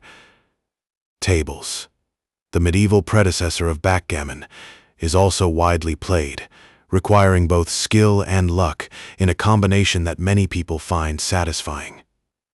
Cards exist in this period, though they arrive in Western Europe only toward the later end of our range, in the 14th century. When they do arrive, they spread quickly. A pack of cards is relatively portable. The games they enable are numerous. They join the dice and the chessboard as the standard tools of leisure in the garrison room. But the most important pastime of the military class, the activity that bridges the gap between recreation and genuine training, that is at once pleasure and preparation, is hunting. Hunting in the medieval world is not a simple outing. It is a serious enterprise with its own vocabulary, its own etiquette, its own hierarchy of practice. The great forest hunt, where stag or boar is pursued on horseback and by foot across miles of terrain, requires planning, equipment, coordination. The lord who hunts is exercising his horses, his hounds, and himself. He is practicing horsemanship, stamina, decision-making in the field. The skills that make a good hunter overlap substantially with the skills that make a good soldier. The deer hunt, the chase of the red or fallow deer, is the most. It ends with the deer at bay and a formal killing, followed by a ceremony called the unmaking, in which the animal is butchered according to specific rules. Different parts of the carcass go to different people in a hierarchy of reward.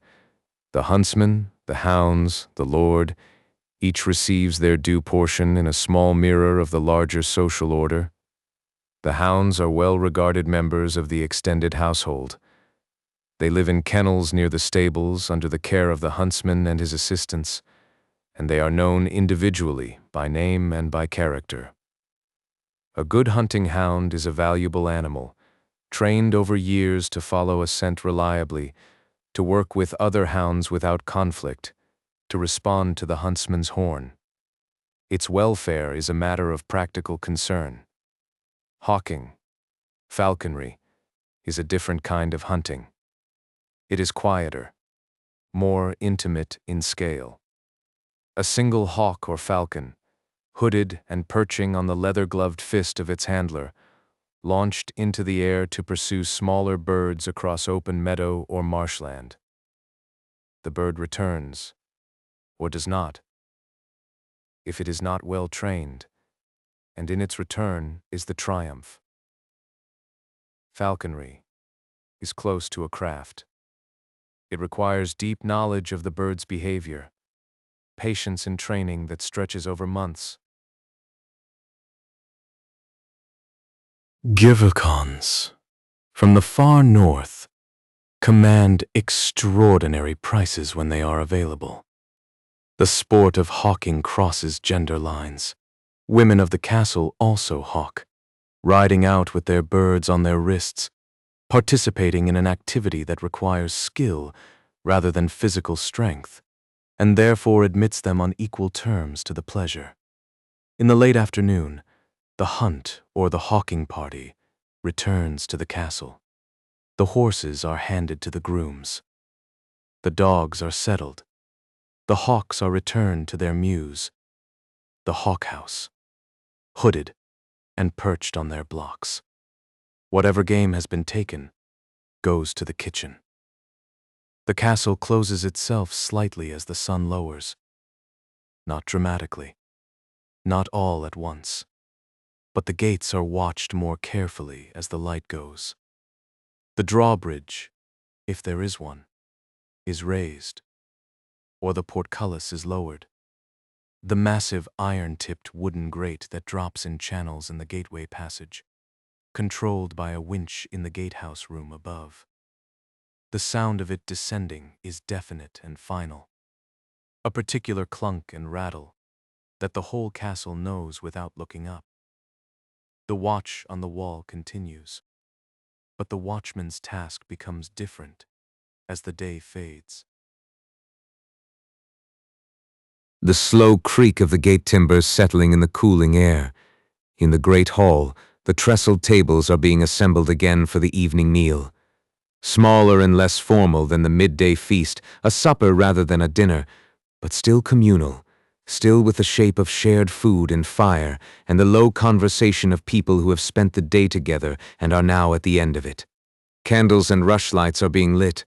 The castle transitions from the gray-gold light of a late afternoon to the warmer, smaller, more enclosed light of flame. Rooms that were wide with daylight become more intimate. The shadows in the corners of the hall deepen and steady. The day is winding down. Not finished yet. There is the supper to come, and the evening hours, and the long dark afterward. But the quality of the afternoon is different from the morning. The castle is beginning very gently to let go of its work. The urgency of the day is slowly releasing its hold. People move at a slightly different pace. The soldiers coming off the afternoon watch descend from the walls into that softer light, their cloaks stiff with cold, their hands curled from hours of stillness, their eyes adjusted to the wide gray horizon of the fields. They come inside. They set down their spears. They sit near the fire. The horse in the stable shifts its weight and breathes out a long, warm breath into the hay. The hawk in the mews sits motionless on its perch, hooded, patient. The hounds in the kennel settle against each other for warmth, and the castle, for just a moment, is simply still, still and whole, and quietly, unremarkably alive.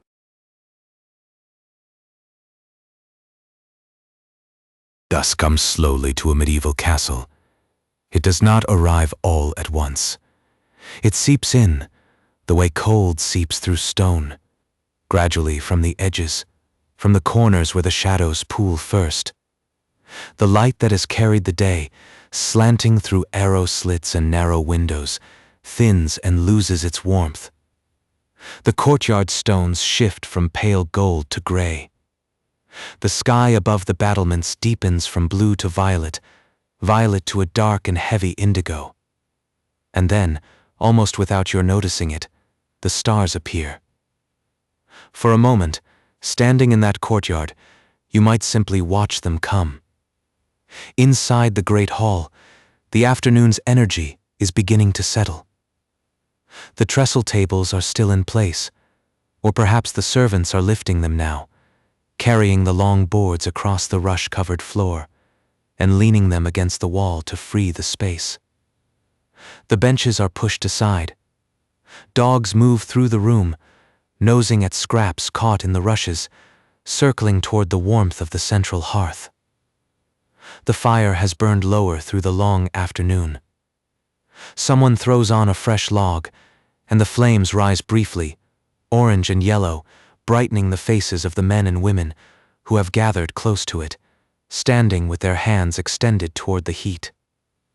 The evening meal, a lighter affair than the Wine, or ale, passed around without ceremony.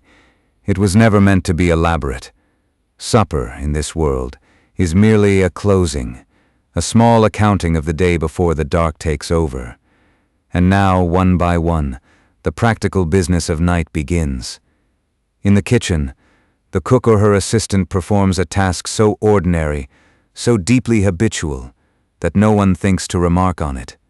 She goes to the hearth, the great cooking hearth that has burned through the entire day, and she covers the fire. This is the curfew. Not the word in the modern sense, not an order for people to go indoors. The word itself, couvre-feu, means simply cover fire. A shallow dome of pottery or iron, perforated with small holes, is set over the embers. It is pressed down against the ash. The holes allow just enough air to reach the coals to keep them alive, barely alive, glowing dull orange beneath the dome, but nothing more. The fire will not spread. It will not leap. It will smolder quietly through the night, patient as everything in this slow world is patient, waiting to be uncovered in the morning and coaxed back to life. This is the sound of nighttime beginning, the soft scrape of the curfew cover against the stone of the hearth, the muffled collapse of the fire's voice from a steady crackle to near silence. Out at the gatehouse, another ritual is underway.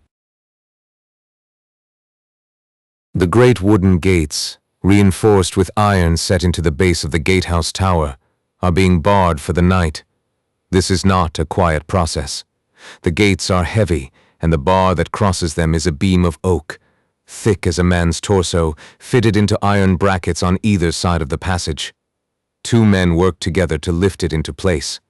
The bar falls home with a deep, resonant thud that you can feel in your chest if you are standing nearby. Then the chains go across. Then the bolts are shot. Then a smaller wicket gate within the main gate is locked, and the key is taken, carried to the constable or the steward, placed with ceremony into his keeping until morning. The castle is closed. From this moment until dawn, no one enters. No one leaves. The world outside, the villages, the roads, the fields where the last birds are settling into the hedgerows, that world is separated from this one by wood and iron and stone several feet thick. The castle has drawn its walls around itself like a sleeper pulling blankets close. High on the battlements, the night watch begins his rounds. He has drawn this duty, the night watch, drawn it by rotation, or by rank, or by some misfortune of the roster. He wears his heaviest cloak. He has wrapped something around his feet inside his leather shoes, scraps of wool or linen, because the stone of the wall walk leaches cold upward into the soles of his feet in a way that nothing fully prevents. In one hand he carries a lantern, a small iron box with a panel of scraped horn that lets light through without letting wind in. The flame inside is tiny. It lights only a small circle of stone around him. He walks the full circuit of the walls.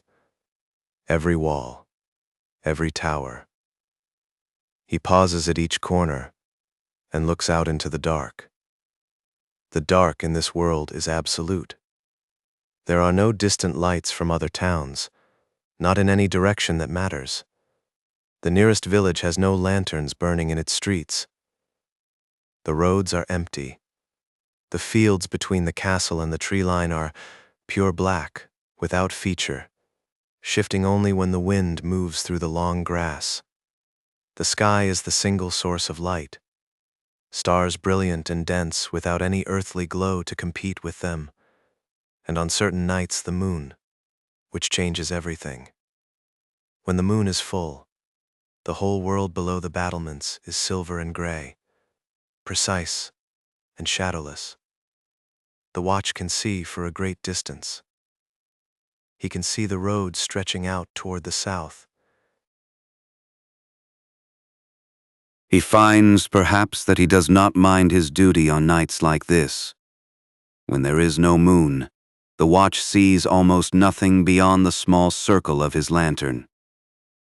Either way he walks. His footsteps on the stone are the sound of the sleeping castle's heartbeat, slow and steady. Every circuit, he passes the same spots. The southeast corner where the mortar between 2 courses of stone is crumbling slightly. The stretch above the kitchen, where a faint warmth rises from below, barely perceptible on the coldest nights. The north tower, where the wind comes at him from a different angle, and makes the horn panel of his lantern creak. He knows this route as well as he knows his own hand. He could walk it in total darkness, and on some nights nearly does. Once per hour, perhaps, he calls out.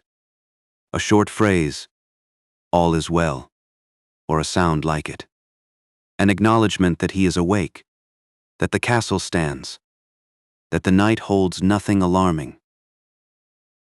The sound of his voice rises briefly into the open sky, and then disappears. Silence closes back around him. He walks on. Below in the great hall, the sleeping has already begun. The hall is never truly empty at night in a working castle. It is too valuable a The junior members of the garrison who do not merit private quarters, they have unrolled their pallets from where they were stored against the walls. Straw-stuffed sacks, some wrapped in rough wool, some layered with blankets that have been in continuous use for years, and that carry in their fibers the accumulated warmth and smell of many sleepers. The pallets are arranged near the hearth and near each other. There is no self-consciousness about proximity. People in this world have always slept close together, not from affection necessarily, though that too, but from simple necessity. Warmth is a communal resource. A body generates heat, and a body sleeping beside another body loses that heat more slowly. Several bodies together on a bitter winter night can make a small area of warmth in a room that is otherwise seeping cold. They lie down in their clothes, or most of their clothes. The outermost garment, the heaviest cloak, the surcoat, may come off. But the layers beneath remain. In a room with no heating beyond a dying hearth, removing clothing to sleep is not a luxury most can afford. The dogs settle among them. No one drives them away. The dogs are warm. Some are asleep almost immediately. This is one of the things about medieval sleep that is worth understanding, and worth carrying with you into your own night. The laundress has been lifting and wringing wet cloth since morning. The stable hand has been pitching straw and leading horses for hours. The kitchen worker has been standing on stone floors, lifting pots, kneading bread, turning spits. The men-at-arms have drilled or carried loads, or performed the 100 small maintenance tasks that a castle requires. By the time full darkness arrives, their bodies are not merely tired in the way a mind becomes tired from screens and noise, and the low-grade stimulation of modern life. They are used up. The muscles have spent themselves. The bones ache pleasantly, deeply. Sleep, for these people, is not an achievement. It is simply the next thing that happens when they lie down. They are asleep before the fire's last ember speaks. The hall settles. The rushes stop moving. The dogs stop shifting. The sound of the room becomes the sound of breathing. Many people breathing, slow and even, a tide of breath rising and falling in the dark. The fire's glow, banked low, moves on the ceiling in slow orange shapes. The shapes drift. The shadows between them pool and spread. The room is as quiet as it ever gets. In the solar, things are different. Only a little. The solar is the private chamber above the hall, the Lord's apartment, reached by a narrow stone stair. But at night it is dark here too. Darker, perhaps, than the hall below, which still holds the small glow of the banked hearth. In the solar there is a fireplace setting to the wall, a later development more efficient than the open hearth, sending smoke up a flue rather than into the room. And that fire too has been damped for the night, reduced to a faint warmth in the stone surround. The bed stands in the center of the room or against the main wall depending on the space. It is a substantial piece of furniture. The frame is heavy wood, pegged together, because joints rely on wood swelling in damp rather than on nails. The ropes or leather straps that form the base are laced tight. You turn them occasionally with a wooden peg to keep them taut, which is where the old saying about sleeping tight comes from. Over the rope base lies a mattress stuffed with wool, or with straw, or with something better if the household is prosperous. Wool on top, straw beneath for support. Over the mattress lies a layer of linen sheets, precious enough that they are counted in inventories. Over the sheets, blankets of heavy wool. Over the blankets perhaps a coverlet, something made with more care, embroidered at the edges, a sign of the bed's importance and the household's standing. The bed curtains hang around all of this. The curtains are not decorative. Or they are not only decorative, they hang from a wooden canopy frame, or from hooks in the ceiling, a complete enclosure around the bed. Heavy wool, typically, though the great households used heavier and finer textiles. When the curtains are drawn all the way around, meeting at the foot, they create a small room within the room. The cold air of the solar cannot easily reach inside. The warmth of two bodies sleeping together rises and is trapped. The curtains make the bed into a kind of shelter within a shelter. Inside them, in the dark, behind the cloth, the temperature is higher than anywhere else in the castle.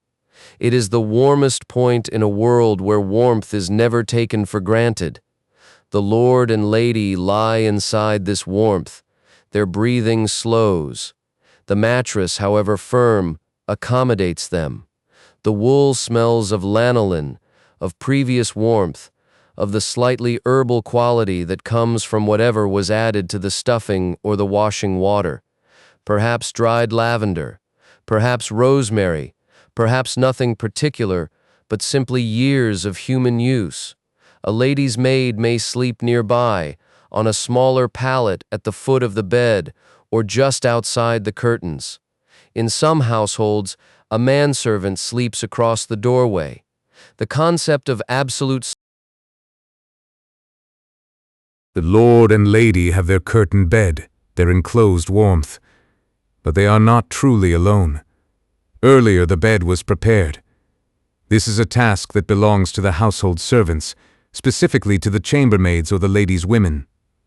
An hour before sleep, or thereabouts, the bedding is turned back, inspected, smoothed. If the household has a warming pan, a long-handled copper or iron pan perforated at the sides, fitted with a lid. It has been filled with hot coals or embers from the fire and passed slowly beneath the sheets, back and forth, melting the cold out of the linen.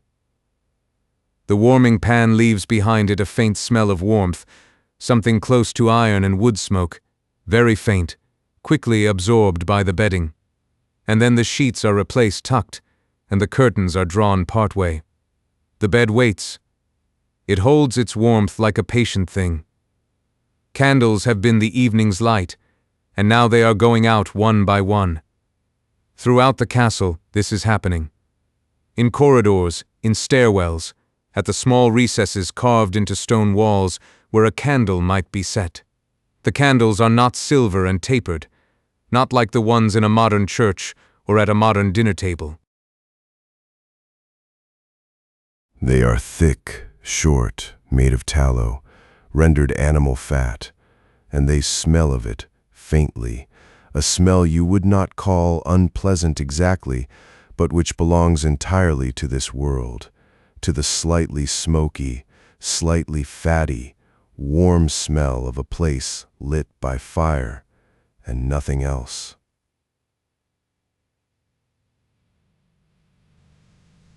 Beeswax candles exist, and the chapel has them, and the highest status rooms might have them on special occasions because beeswax burns cleaner and smells sweeter, but tallow serves for ordinary nights.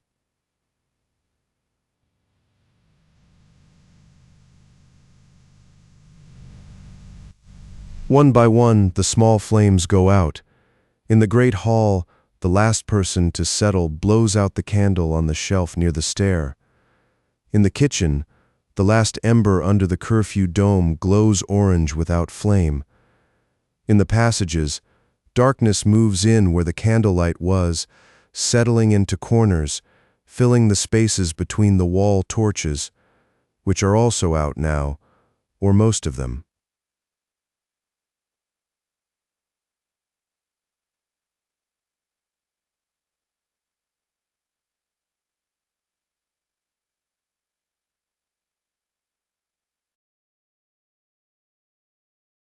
Here, in the great hall with the fire banked and the candles out, and the only windows narrow slits of arrow loops set high in the stone, the darkness is complete. Physical. It has a texture to it. If you hold your hand before your face, you cannot see it. The room is vast and entirely dark, and in that darkness the sounds become more present. Breathing, the occasional creak of a dog adjusting its position, the settling of the fire under its dome with a small crumble of ash, the distant footsteps of the watch on the wall above. You stop seeing and begin only to hear. And what you hear is the castle breathing. Stone holds the sounds of a building. It conducts and transmits sound in ways that wood does not. In the hall, lying on your pallet, you might hear, very faintly, the footsteps of the watch on the wall walk above. Not sharp steps. Something more like a rhythm felt in the stone than heard through air. You might hear the wind finding its way through the gap in a shutter somewhere on the floor above. You might hear the horses in the stable shifting their weight, hooves on packed earth, or the distant particular sound of a horse blowing breath through its lips in the dark.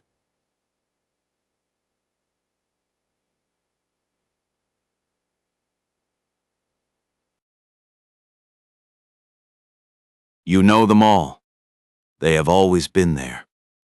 You fall asleep in the middle of them, among them, the way a child falls asleep, hearing the sounds of the house around them.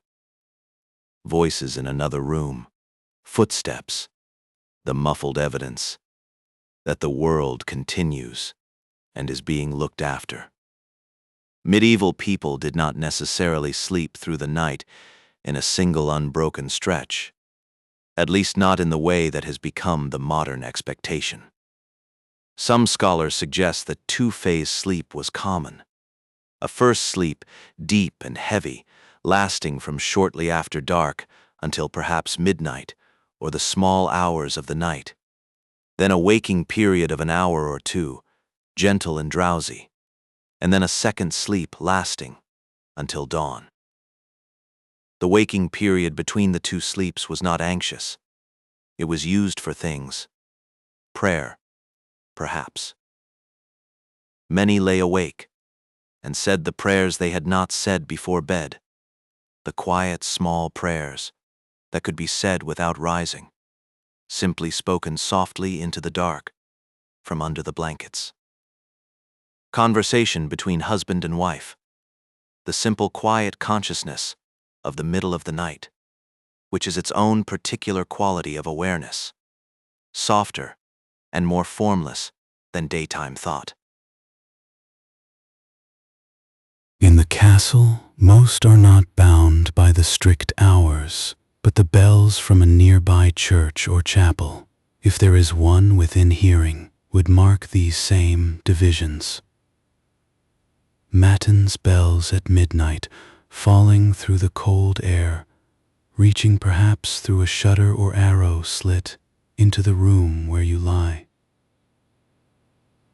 You hear them. You do not fully wake.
Their breathing has joined the deep rhythm of the second hour of sleep.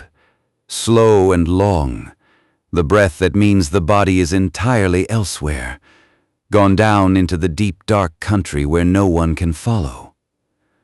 The curtains hang still. The fabric is thick enough that it moves slightly, only when there is a real draft in the room, a cold current finding its way under the door or through a gap in the shutter. Tonight the air barely moves. The warming pan's work is done. The sheets are warm where the bodies lie, cooler at the edges. Over them, the wool blankets hold everything in. Somewhere in the castle, a door settles in its frame. It is the sound of old wood in a cold night. A creak, a small complaint, then silence again. No one stirs. The sound belongs to the castle's ordinary voice, the language it speaks to itself through the dark hours. You have heard it 1,000 times.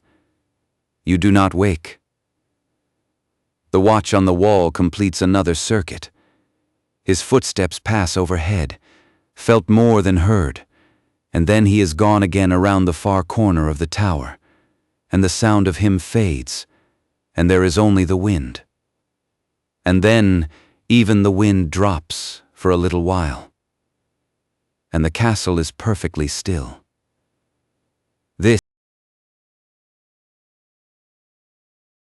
The part that the watch knows and that the sleepers do not, that there is a moment somewhere between the fading of midnight and the first approach of morning when everything stops, when the wind holds, when the animals sleep without stirring, when the fire under its dome has become only warmth, no movement, no sound. When the sky above the battlements is fully dark, the stars at their most brilliant and most distant. The watch stands at the southeast corner of the wall and looks out at it. He has seen this moment many times. He does not have a word for it. He simply stands in it and breathes and watches the stillness of a dark medieval world stretched out below him. Fields, tree line, the silver thread of a stream somewhere in the distance, everything motionless, everything perfectly quiet, perfectly real. Then he turns and continues his circuit, and the castle sleeps.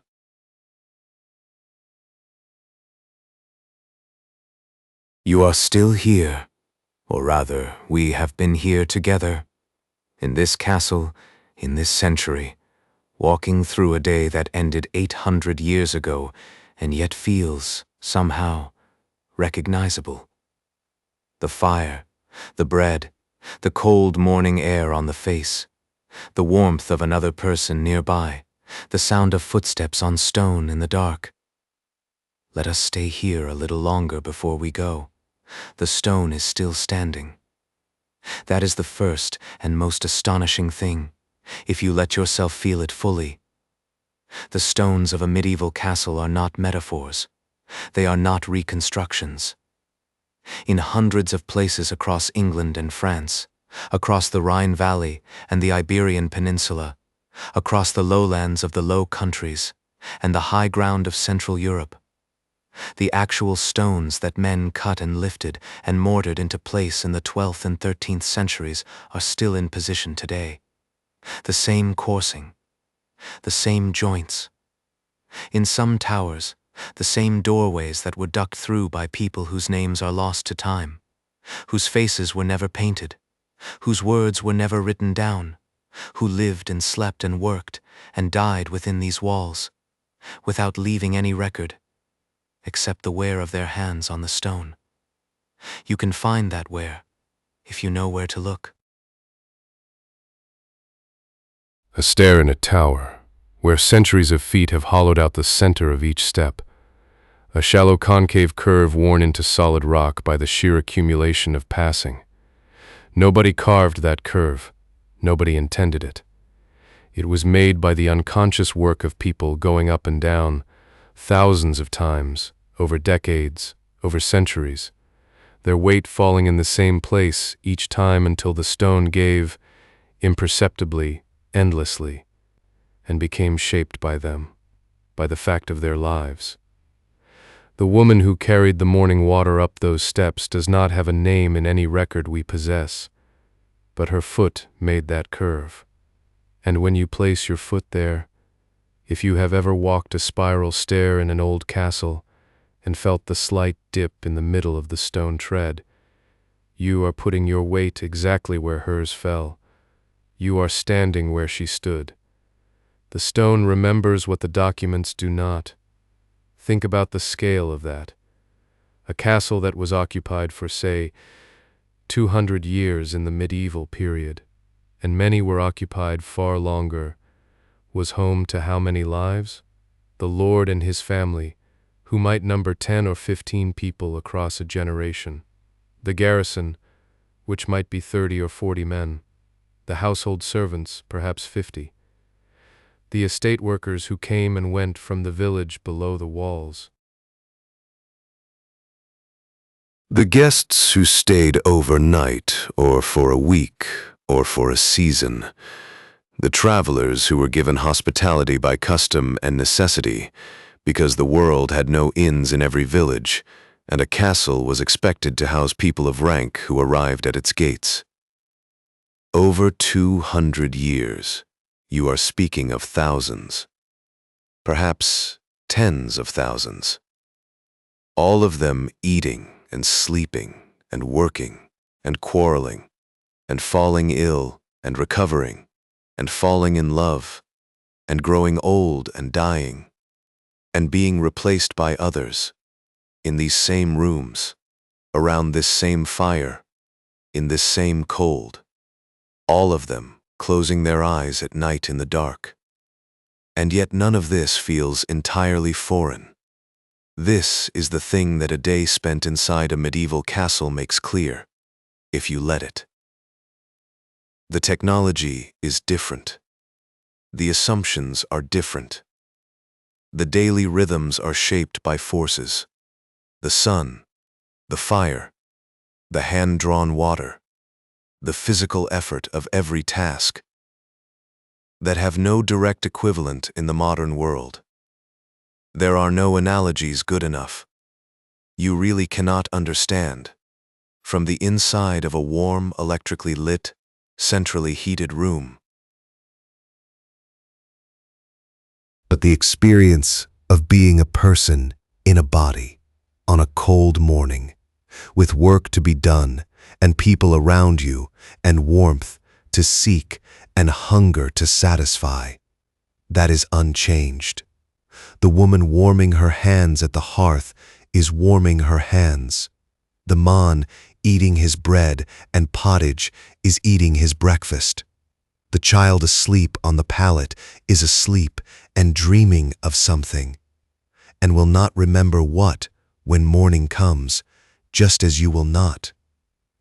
We have a tendency, in thinking about the past, to imagine it as a place of hardship and only hardship. The cold, the illness, the early death, the physical labor. These things are real. We should not romanticize them away. Life inside a medieval castle was often genuinely hard, and for many of the people living within its walls, the hardness was not abstract, but immediate and daily, and never far from fatal.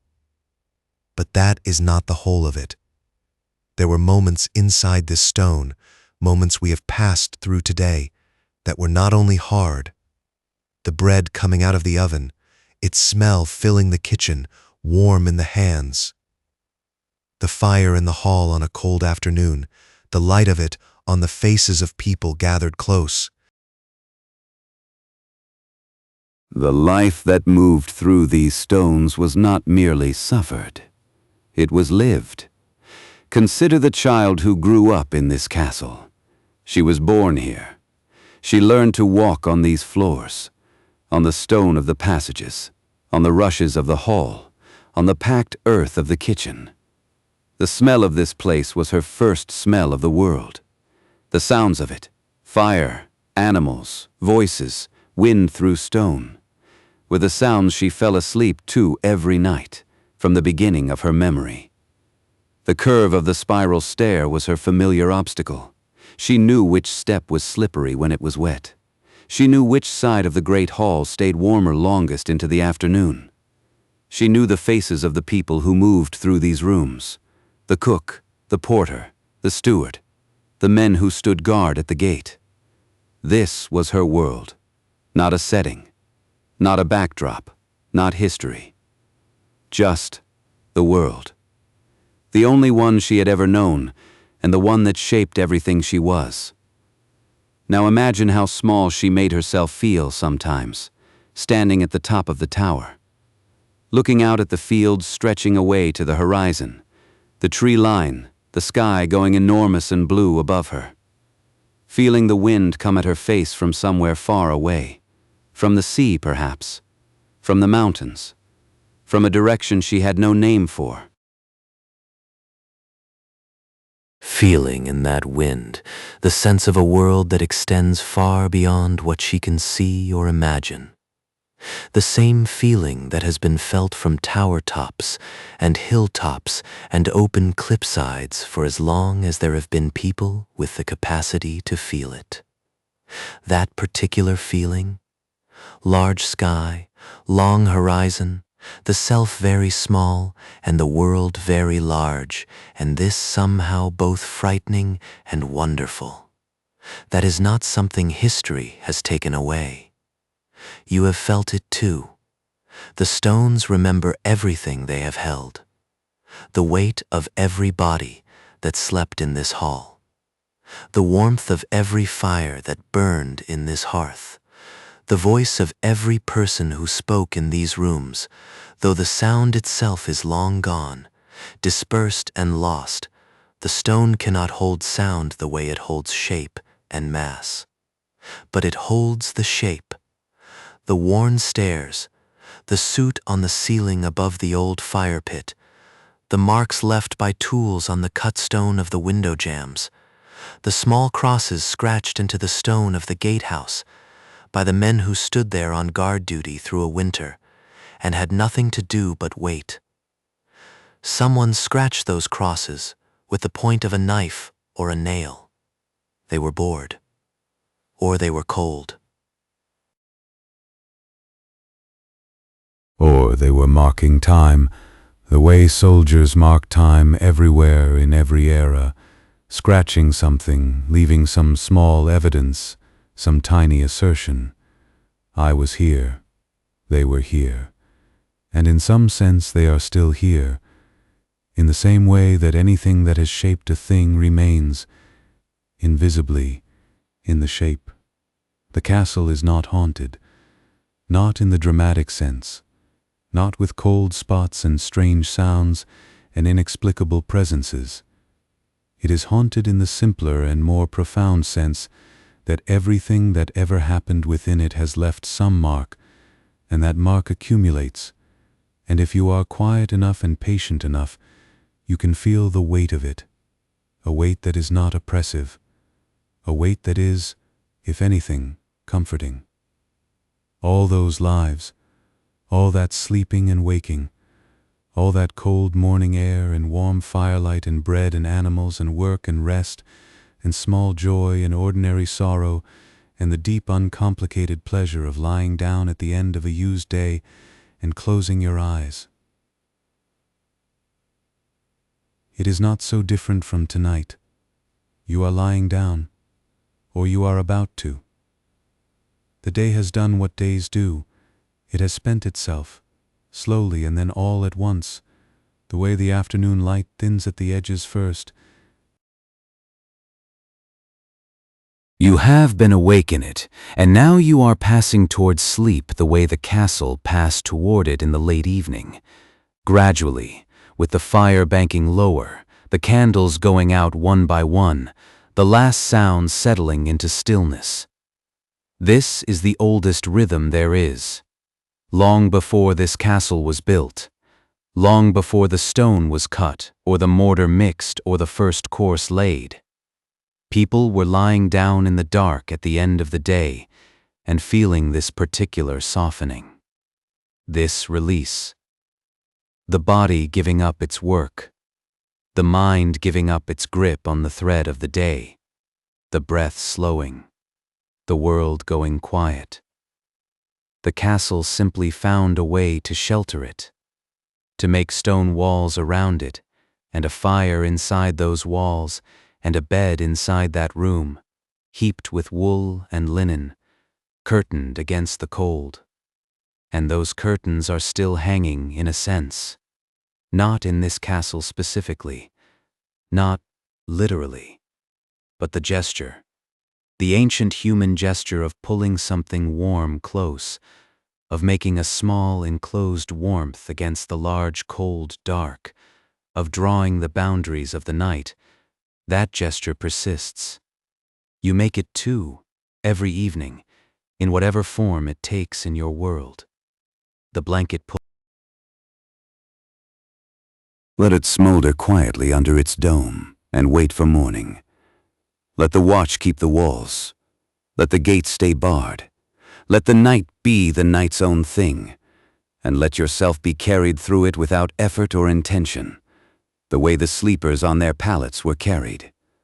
All the way through the dark, through the two sleeps and the gentle interval between them, through the bells at midnight, through the silence that comes after, all the way through to the first gray light in the east that you will not be awake to see, because you will not need to see it.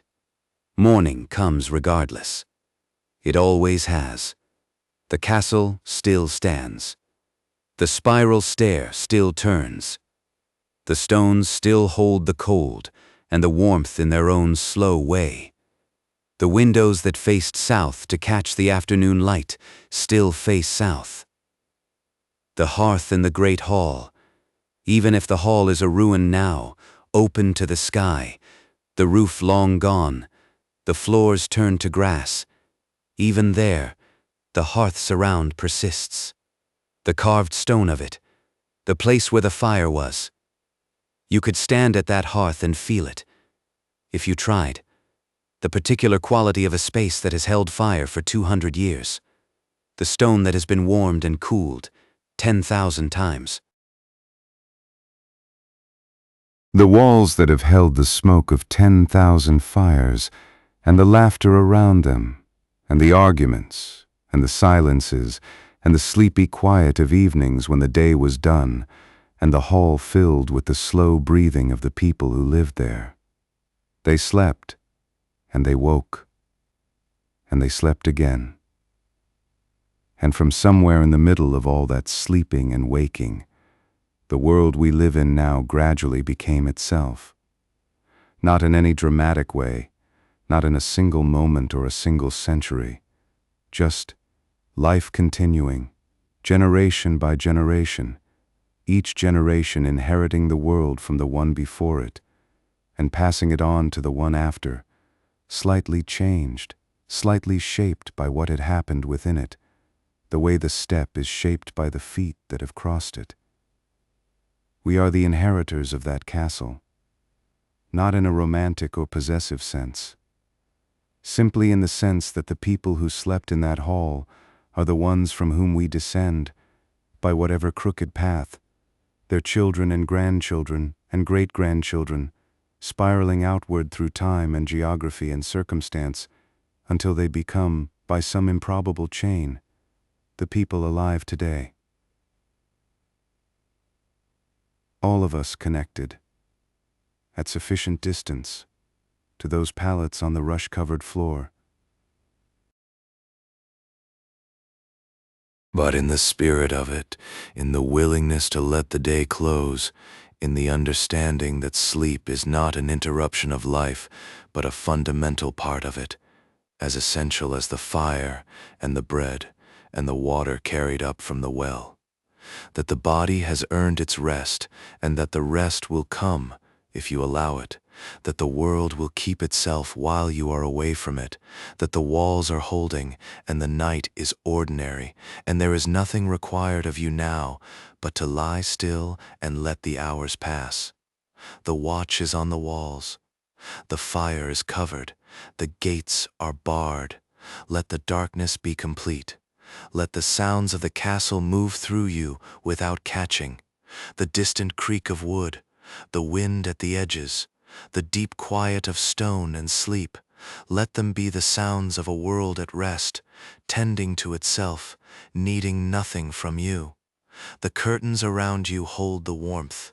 The wool is heavy, the linen is cool, then warm. The mattress receives you without complaint. The stars outside are where they have always been, the same ones.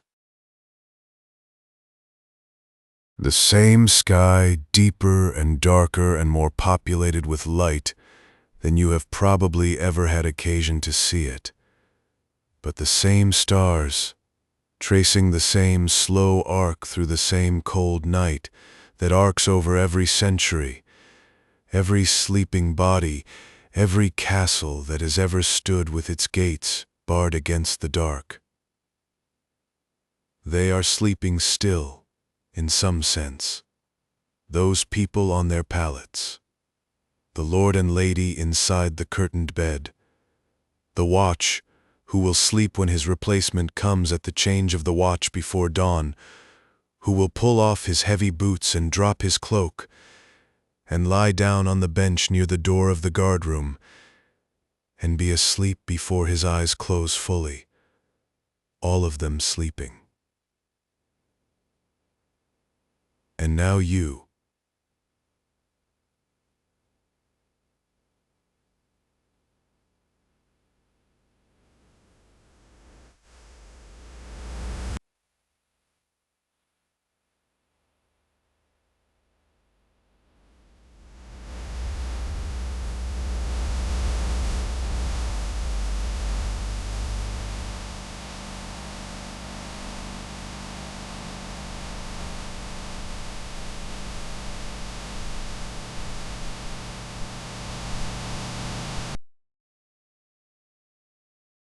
To be ordinary, and sleeping and warm, and here, as they were ordinary and sleeping and warm, and here, 800 years away from you, across the dark, the fire is covered, the night is deep, you are safe inside your walls.